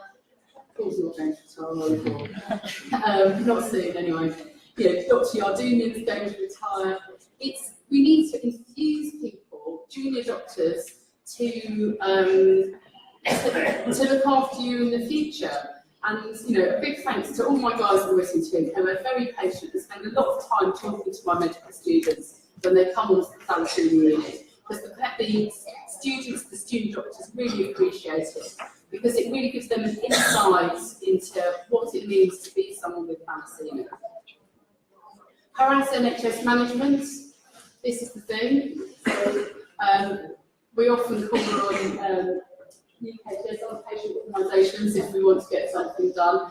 And if there are any surveys going around, do fill them in. This is what we do at the Whittington, and I don't know, I'm more than happy for this to be circulated just for our what blood tests we do, particularly in the low, if you're the only 1 or 2 where you have your transfusions, sometimes it's good to have a little prompt to get things going. So, thanks to my team, and that includes my patients, all my colleagues. I work in a whole variety of different hospitals. Also to colleagues in other centres. Dr. Yardounian has been very supportive of me when, as a female consultant with children, and is truly sort of an inspiring person. And other sort of consultant colleagues who are very patient with me when I phone up and ask them for help and advice. Any questions? You mentioned about Hello, when you mentioned about scar tissue damage in the heart, do you know if that can be reversed? So we don't, I don't, Malcolm was saying probably it can be improved with good, so what it seems to be is that it's, part of it seems to be about how controlling your ferritin to up to a degree. And we found this, that if people get even a bit out of sort of good range, then sometimes the irregular rhythms can come back. So it's not so much about reversing it, it's about keeping it behaving itself and in control. At the moment, but who knows, you know, 10 years ago, gene therapy was but a dream, and there's a big thing now about regenerative medicine and using stem cell therapies in sort of spinal damage, etc., etc. So who knows, and after part of that, so who knows in sort of 10, 15 years, it will be available. Second question. I noticed that previously it was iron overload in the heart that was a concern, now it's switching to the liver. Why do you think that is? I think it's just because we've got a lot better. I think people are just more aware of iron overload in the heart, and that's something they really want to avoid.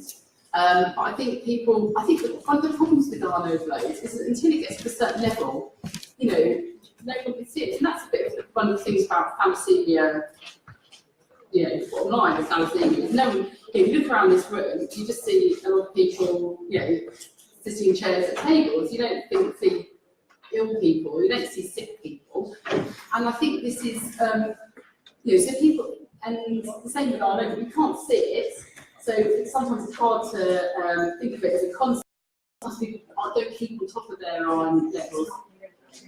No, it's not linked to medication. It's more just linked to the fact that we've got better at treating iron overload in the heart, and now we're moving on to, you know, complicated liver. And part of those are due to, unfortunately, hepatitis, viral hepatitis from blood, from infected blood. So there's that side of things as well.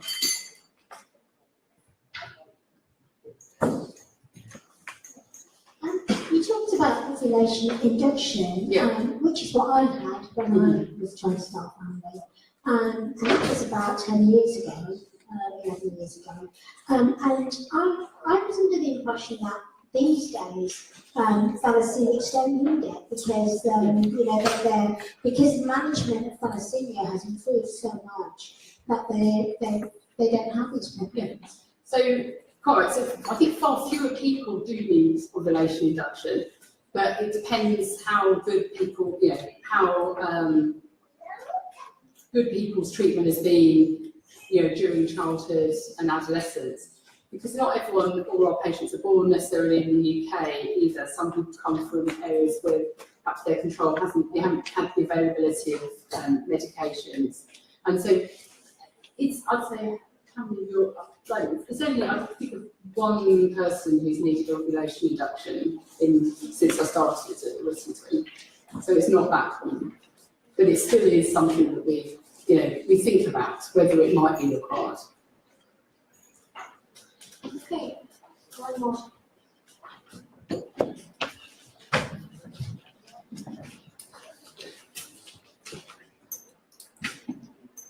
As we discussed hepatitis, there is a confusion in my mind that after hepatitis treatment, complete treatment, to ensure whether it's treated or not, we draw some blood to test it, screening.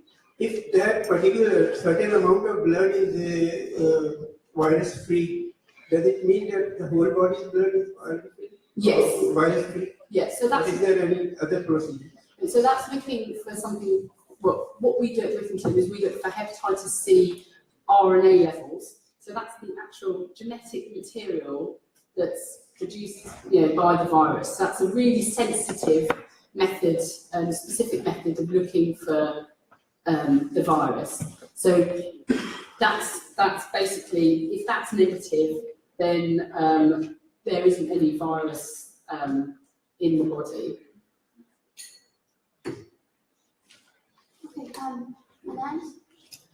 Yeah, we've had a couple of questions come in from Slido, and I believe these are actually from a parent. So I'll start off with the first one. It says, how do you recommend a parent understand the blood that is given to their child? And the second question is, what are the key things in transfusion that they should monitor and record? So I would say, how does the parent get empowered? By asking questions and speaking to other parents as well. I think it's important to ask what blood group is my child. Look at the blood bag that's being given. If sometimes we can use different groups in certain patients. So if you're say a B positive person, you can get safely given O positive blood. But if you're not sure about something, you should ask. Things that you want to know about transfusion, you want to know the pre-transfusion haemoglobin, to make sure that the trough's not dipping. You want to know what the ferritin is doing, what the trend of the ferritin is doing. Because what I say is, as a haematologist, what I was trying to teach my medical students and junior doctors is a one-off result. How much is that worth? It's looking at the trend over a few results. That's important, because if your ferritin's sort of edging up, it's a bit like, I'm a serial dieter, it's a bit like those pounds, they can sneak on over a few months, and then before you know it, your trousers don't fit. And their ferritin's a bit similar to that sometimes. So it's always worth it, and also I think it's worth getting the trends for yourself. So I have some people who a good ferritin for them is 850. I've got people who a good ferritin for them with a liver iron of sort of 2 is 2000. So it really depends person to person. There's many normals in thalassemia as there are people in the room. So I'd say it's getting a good handle on the individual requirements of the person. And Emma, I don't know if you mind, but if anybody, the image Emma had was, the guide on what you should test at certain points. If anybody wants to copy that, if you don't mind, you can contact me at ATS and we'll provide that for you. That's great. Yeah. Okay. And yes, sorry. So can I just ask one question? Where do you see us in 10 years' time? Sorry? Well, where do you see thalassemia in 10 years' time? So this is something, when I left King's, one of the consultants there who's got an interest in leukemia said, why go to look after people with thalassemia, gene therapy, you'll have no patients in 10 years' time. And, that would be great in a way, if that were the case. But what I'd say is that it's, I would hope that I'll have some 70-year-old patients who are well, or at least whose symptoms I'm able to control so that they have a good quality of life, and that my young patients are doing, and the rest of my patients are doing exactly what they want to do, be that going to college, working, having their own families, we should be seeing some grandchildren soon of patients, hopefully. That's what I would see. People doing exactly what they want to do with their lives. Thank you very, very much. You sure? Thank you very much, Emma. Ladies and gentlemen,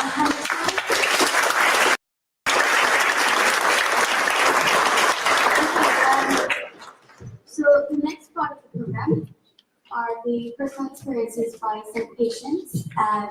First up, we have Shahi Ghani, who is sitting right in front. I've known Shahi for a very long time. I've probably led him astray a lot too. Do you want to come up?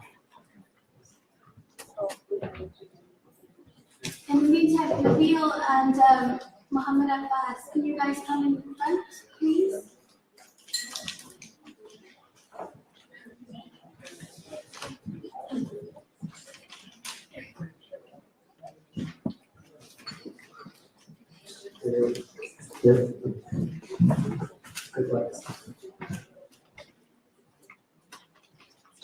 My name is Shai, and I'm one of the patients at Westington. One of the first things I remember being told about having thalassemia by Dr. Wonke is that there's absolutely nothing you can't do as a thalassemia. She would say, if you regularly have blood and you have your Desperado every night, there's no reason why you can't do anything that anyone else can. For me personally, I've lived my entire life by that advice, and it hasn't failed me yet. In reality, though, it's not quite as simple as that, but I assure you it's closer than you may think. When I was asked to give this talk at first, I felt that I absolutely had no place telling anyone else what to do with their life, because I was still trying to work out mine. I first did a degree in biomedicine, then I went on to be a musician for a bit, and now I'm starting to become a doctor, so I haven't really worked out yet. If you look in my bedroom, you'll see a pile of clothes on the floor so high it almost touches the ceiling.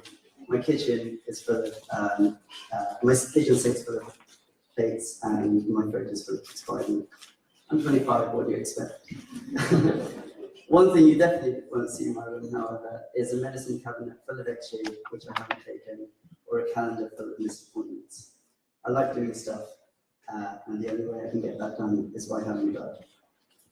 When I was really young, I started being able to tell the difference between when I was high on HP, when my HP was high or when my HP was low. As Emma said, you can feel when you start getting tired.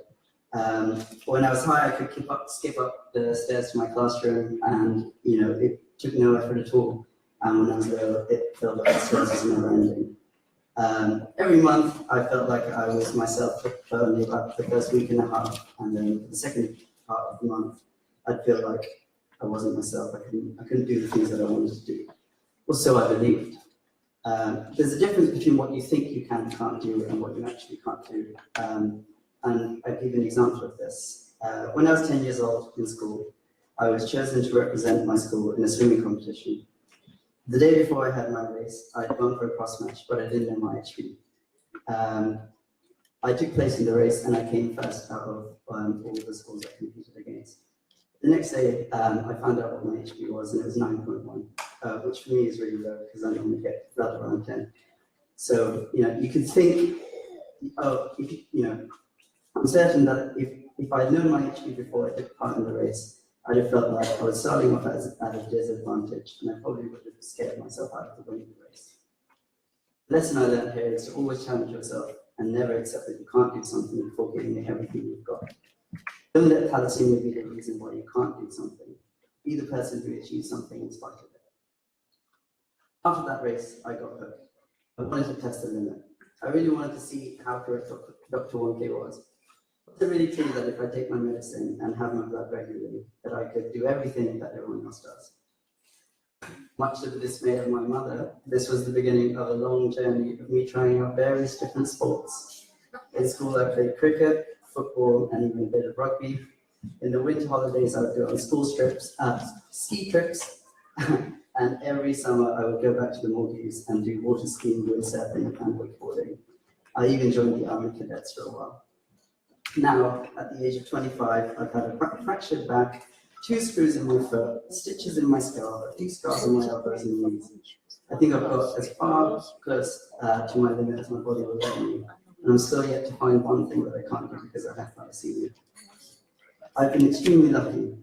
Before me, my parents had a son in the Maldives who passed away when he was 7, and I can't even begin to imagine how difficult this would have been for them.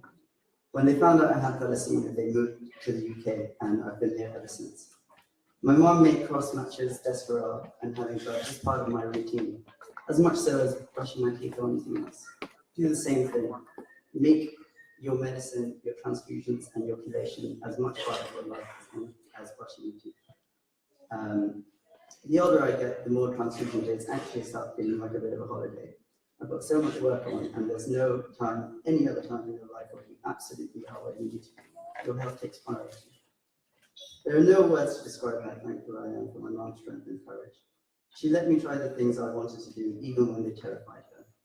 The first ski trip I had to in France, she was so nervous that something might happen to me, and she actually came and stayed in a hotel nearby. Hindsight is 2020. Well, I was really embarrassed at the time, but hindsight is 2020, and now I see that I got to learn how to ski, and thalassemia didn't stop me from doing what I wanted to do. Sometimes you have to accept that bits of your life will be slightly different than others, but don't.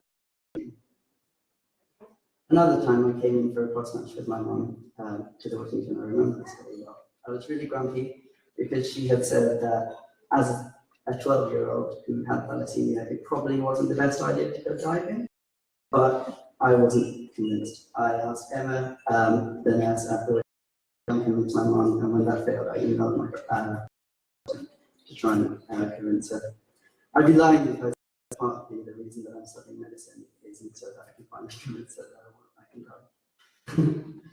This talk would be so much easier if I could just end it here and accept that some things don't go to plan. Without accepting that some things don't always go to plan. When I was doing my undergrad, I moved out from home for the first time, and it was a lot of fun, but a lot of responsibility. I had to manage my own appointments, prescriptions, and make sure I kept on top of everything for the first time. I really wanted to make sure that all the sacrifices my parents had made to ensure that I got the best treatment didn't go to waste. And so I always kept my HB within range, and I took my medicine without fail. Despite this, my iron levels slowly crept up, and after I graduated, I was told that I would have to have a PICC line for a couple of months, with Desperal coming through it constantly. It meant that I had to take a year out and not be able to do the things that I wanted after graduating, and I was really sad. In fact, I was devastated. It definitely wasn't something that I had planned for, and it definitely didn't feel like I was just the same as everyone else anymore. I'd done everything I'd supposed to. I was told to. I felt like I failed. It was all, and in that year, it was all too easy to blame everything on thalassemia. When you're down, it's really easy to convince yourself that you won't be able to get back up. It's so important that if this happens to any of you, that you don't lose sight of your ambitions. Never give up and never think you can't get back to where you want to be. Before I had my PICC line put in, I came up with a plan for the year and what I was going to do. I was in a band at the time in London, and we were doing a couple of gigs, so I said, regardless of my PICC plan, regardless of all the things that would happen, I was going to continue giving, and I was going to release a single CD at the end. And I managed to do both of those things. I wasn't going to let my PICC line get in the way of that. Even on the night I had my PICC line put in, it didn't stop me from going to band rehearsals. I wasn't going to let it beat me. I'm certain that had I known, one page. That year was hard. Not only did I have the PICC line, but I also got kidney stones and gallstones within the space of a week, and both on weekends at working. This felt like thalassemia was causing everything to go wrong, but I got through it and I got past it. I learned more about my life in that year than any other that I've had. If I can summarize all of this in one piece of advice to you, it's this. Don't let thalassemia define who you are. Don't let it be the reason you can't do things, and don't let it be the reason you had to step away from your goals. There might be times when you achieve those goals in ways that are different to other people, but it will be your way. So find something you want to do and just do it. Give yourself no option but success. Thank you.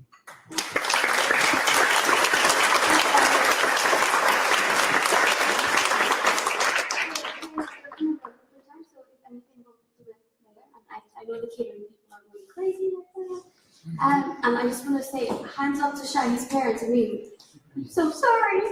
Okay, next up, Nabil. Do you want to come? Nabil is going to talk about keeping fit. So,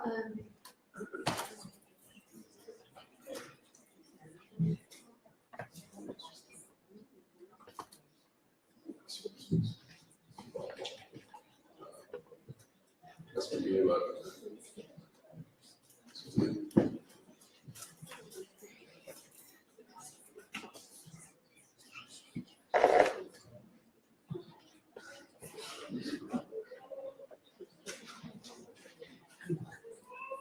Hello. First of all, I just want to say I'm a little bit nervous. I haven't really prepared for this. I just want to talk to you guys from my heart. You know what I mean? And I want to tell you the truth. So I haven't revised it. I haven't wrote any notes. So I haven't wrote a speech to you guys. I just want to speak to you openly and tell you about my experience. First of all, I just want to say thank you for allowing me to be here, and a big massive thank you for my four best friends who are sitting at the back, who travelled all the way from Birmingham just to watch me. So big shout out to them.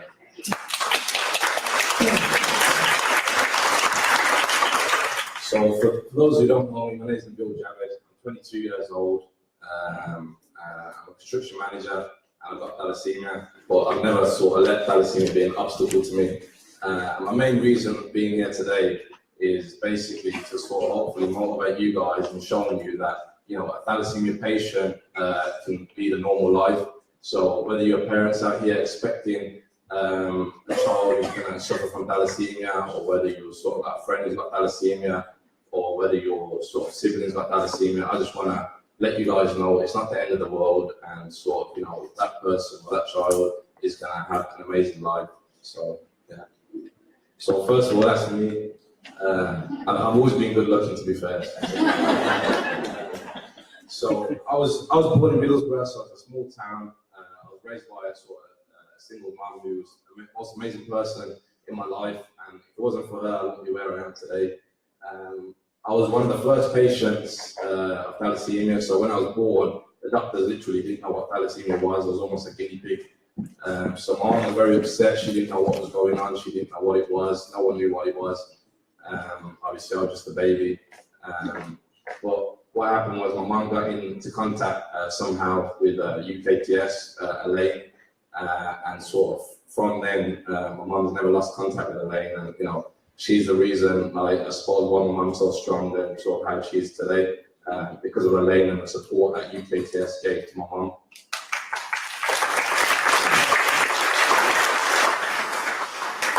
So I was brought up by a single parent, my mom not knowing sort of, you know, what thalassemia was, you know, how long I was going to live, or what was going to happen, or what it meant. So there was not a lot of support around my family, to be fair, so she was quite alone. I've only got one sister, she was a little bit older, so obviously I think she must have been 7 at the time. So my mum was very protective over me, you know, up till sort of went to school. And so I didn't know what thalassemia was at all, even growing up. I was just a normal kid. And to be fair, like, you know, when I was at school, it just went to me at birth school. I was injecting myself. I didn't know why. I didn't know why my mum was injecting me. I didn't really know. I didn't really know much about thalassemia at all. But as I grew up, you know, I started to learn more about thalassemia. But as I said, it's not been no obstacle in my life. It's actually been a motivation for me to work harder. And sort of, you know, I've never let my illness or anything get, you know, if anyone else can do to me, I always say to myself, and that's how I've been brought up, and that's, you know, the morals what I live by. I don't think, you know, anyone should really class himself as ill having thalassemia, you know. It's brought many key skills, to be fair. So, you know, thalassemia brings time management. It's made me a better person.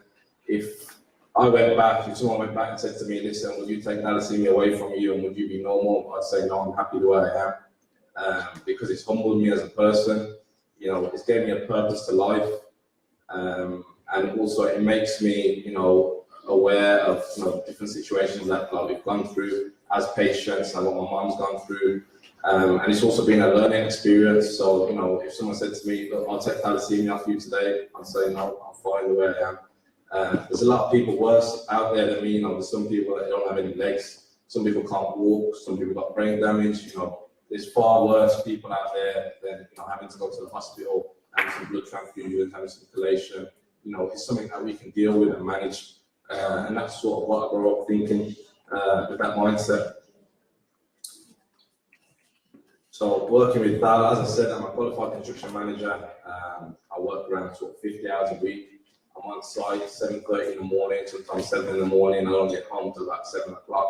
So these are long days, you know. So when people say I'm tired, you know, I actually am tired at the end of the day. You know, I'm exhausted, but I never let that affect me because, you know, it's life. You know, we've got to get on with everything. You know, you can't let the illness think, you know, I can't go to work, I can't do this, I can't do that. I've got to sit at home. I've got blood transfusion tomorrow, I can't do that. You know, there's no calm. You know what I mean? So I've always, you know, I knew what I wanted to do as a kid, and I've always got there and sort of study, went to uni, etc. I got the job I wanted, and you know, when I'm at work, I'll openly, you know, when I got the job, when I was in my interview, you know, I openly told the director of the company that, look, I've got thalassemia. I go for blood transfusions. If this is going to be a problem, then, let me know. But in a sense, it worked as a positive because the person interviewing me was thinking, well, you've got this illness, and you're going to hospital, etc., and you're still, coming for this job, and you're still willing to learn, you're still willing to sort of go into this career path. So what I'm trying to say is, don't hide away from your illness. Don't be ashamed of it. Don't think, oh, I don't want to tell people at work. When I go for a job, I'm not going to tell them. End of the day, it's got to come out at some point. So when you go for an interview, be proud of who you are, be proud of what you got, and let them know what you go through, let them know what you do, let them know, how you take your medication, because in a sense, it's a key skill that we've all got. It takes a lot to be a thalassemia patient. We manage it a lot. So let them know, and so hopefully, it'll sort of work in your favor. And don't feel sorry for yourself. That's one thing, I'm never feeling sorry for myself. I'm never thinking, how am I doing all this? I've got this illness, blah, blah, blah, blah, blah. Don't feel sorry for yourself. Fitness. So I'm a bit of a show-off. So that's me. So fitness is a big part of my life. And when I grew up, my mum was always saying to me, you can't do PE, you can't do this, you can't do that. Don't run too much, don't play around too much. And when I talked about going to the gym when I was 16, she was like, no way can you go to the gym, your blood's gonna run out and this and that. And it's not the case. Don't be scared about going to the gym. Don't be scared about doing exercise. Your blood's not gonna run out. If anything, it'll do you a favor. So all this about thalassemias can't build muscle, or thalassemia patients, can't produce muscle, etc. This is rubbish. Look at that. They're not Photoshop. Don't let me take my shirt off. Now, but seriously, guys, gym's a big part of my life. And I went in there 16. I was underweight, really skinny. I saw these big guys lifting weights, and I was like, damn, how am I going to get like you? And I was scared at first, I tried, I went with a mate, and I went on the bench press. It's not really bench press is, but it's the main thing you push, and you put weight on it.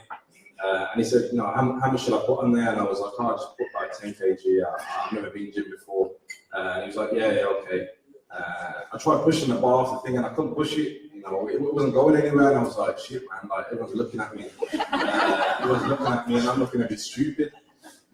So I was like, oh, maybe just put 5 kg. He was like, yeah, okay, don't worry about it, it's the first time. So I tried to push that, couldn't push it. And then eventually he took all the weights off, and it was just the bar on his hold. Even now it was a bit wobbly. And I was thinking, damn, like, what's going to happen? But I never quit. And my friend over there, he's in a white jump place called Umar. He was actually my first gym partner, and he always said to me, listen, it's all in your mind, it's in your head that you can't, because there's no can't. And he pushed me, and if it wasn't for him, I wouldn't have a body looking like that. But definitely, if you've never been to the gym and you're a thalassemia patient, or you're a parent and you're expecting a child with thalassemia, never think in your mind that my child can't go to gym, my child can't do this. Never think that, there's no barrier with this illness. Sometimes it is just in the mind, and we've just got to allow ourselves to believe that we can do something and we can achieve this. Because if I was 16 and someone said, this is what you're going to look like when you're 22, I would say, no chance. I said, there's no way I could get my body or go to the gym and achieve something like that. But it is possible, believe me. I'm not superhuman, I'm just a normal person, just like you guys out there. So it's all about self-belief. And I wouldn't have a body like that if I wasn't taking my medication, so that's the main thing. What we got to understand is thalassemia is not just about blood transfusion, it's all about your chelation. And if you don't take your chelation, you could say goodbye to your future. And I'm telling you now, thalassemia is a silent killer. So if you don't take your chelation, you won't see, you won't really see no issues, you'll be fine. But in a few years, you'll hit you like a ton of bricks. And I've seen that happen to patients that are known, and sadly some of them, have passed away. So believe me now, it is a silent killer. So you have to take your medication in order for you to live, a healthy lifestyle and have a future. You're gonna have to stay on top of your medication, and that's always been the case for me. I've I haven't gone through a phase of not taking it because I want a future. You know, I want a wife, a good-looking one, hopefully. I want kids. You know, I want to be a grandparent. You know, I want to live till I'm 60, 70, 80. You know, whatever. You know, I want to be there. And, you know, I know that, so I have to take my medication. I'm gonna stop talking now, but use a smile to change the world. Change your smile, and that's the quote that I live by. And I just want to let you guys know, like, there's anyone out there, if you're sort of similar age to me, or you're 16 and you want any advice, or maybe your parent who's, as I said, is expecting a child, and you want personal advice or whatever it is, I'll leave my email address, and if you ever want to contact me, you know, I'm here for all you guys. You know, we're all family and we're all one. So that's it, guys. Thanks for listening.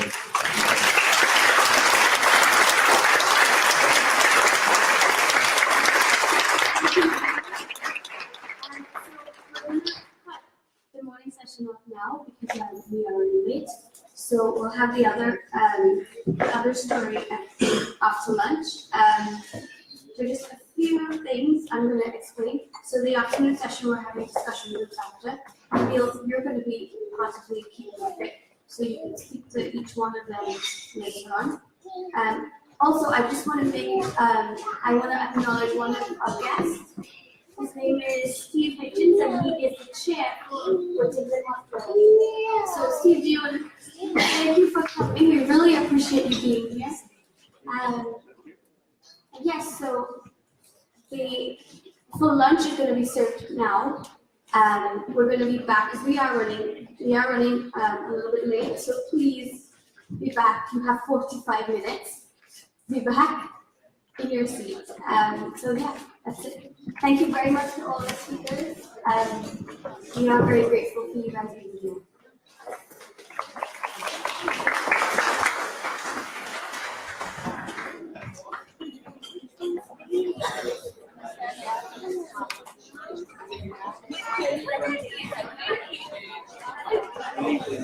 Yes. So I had to come all the way to North London. Yeah, Just have a look. Look there.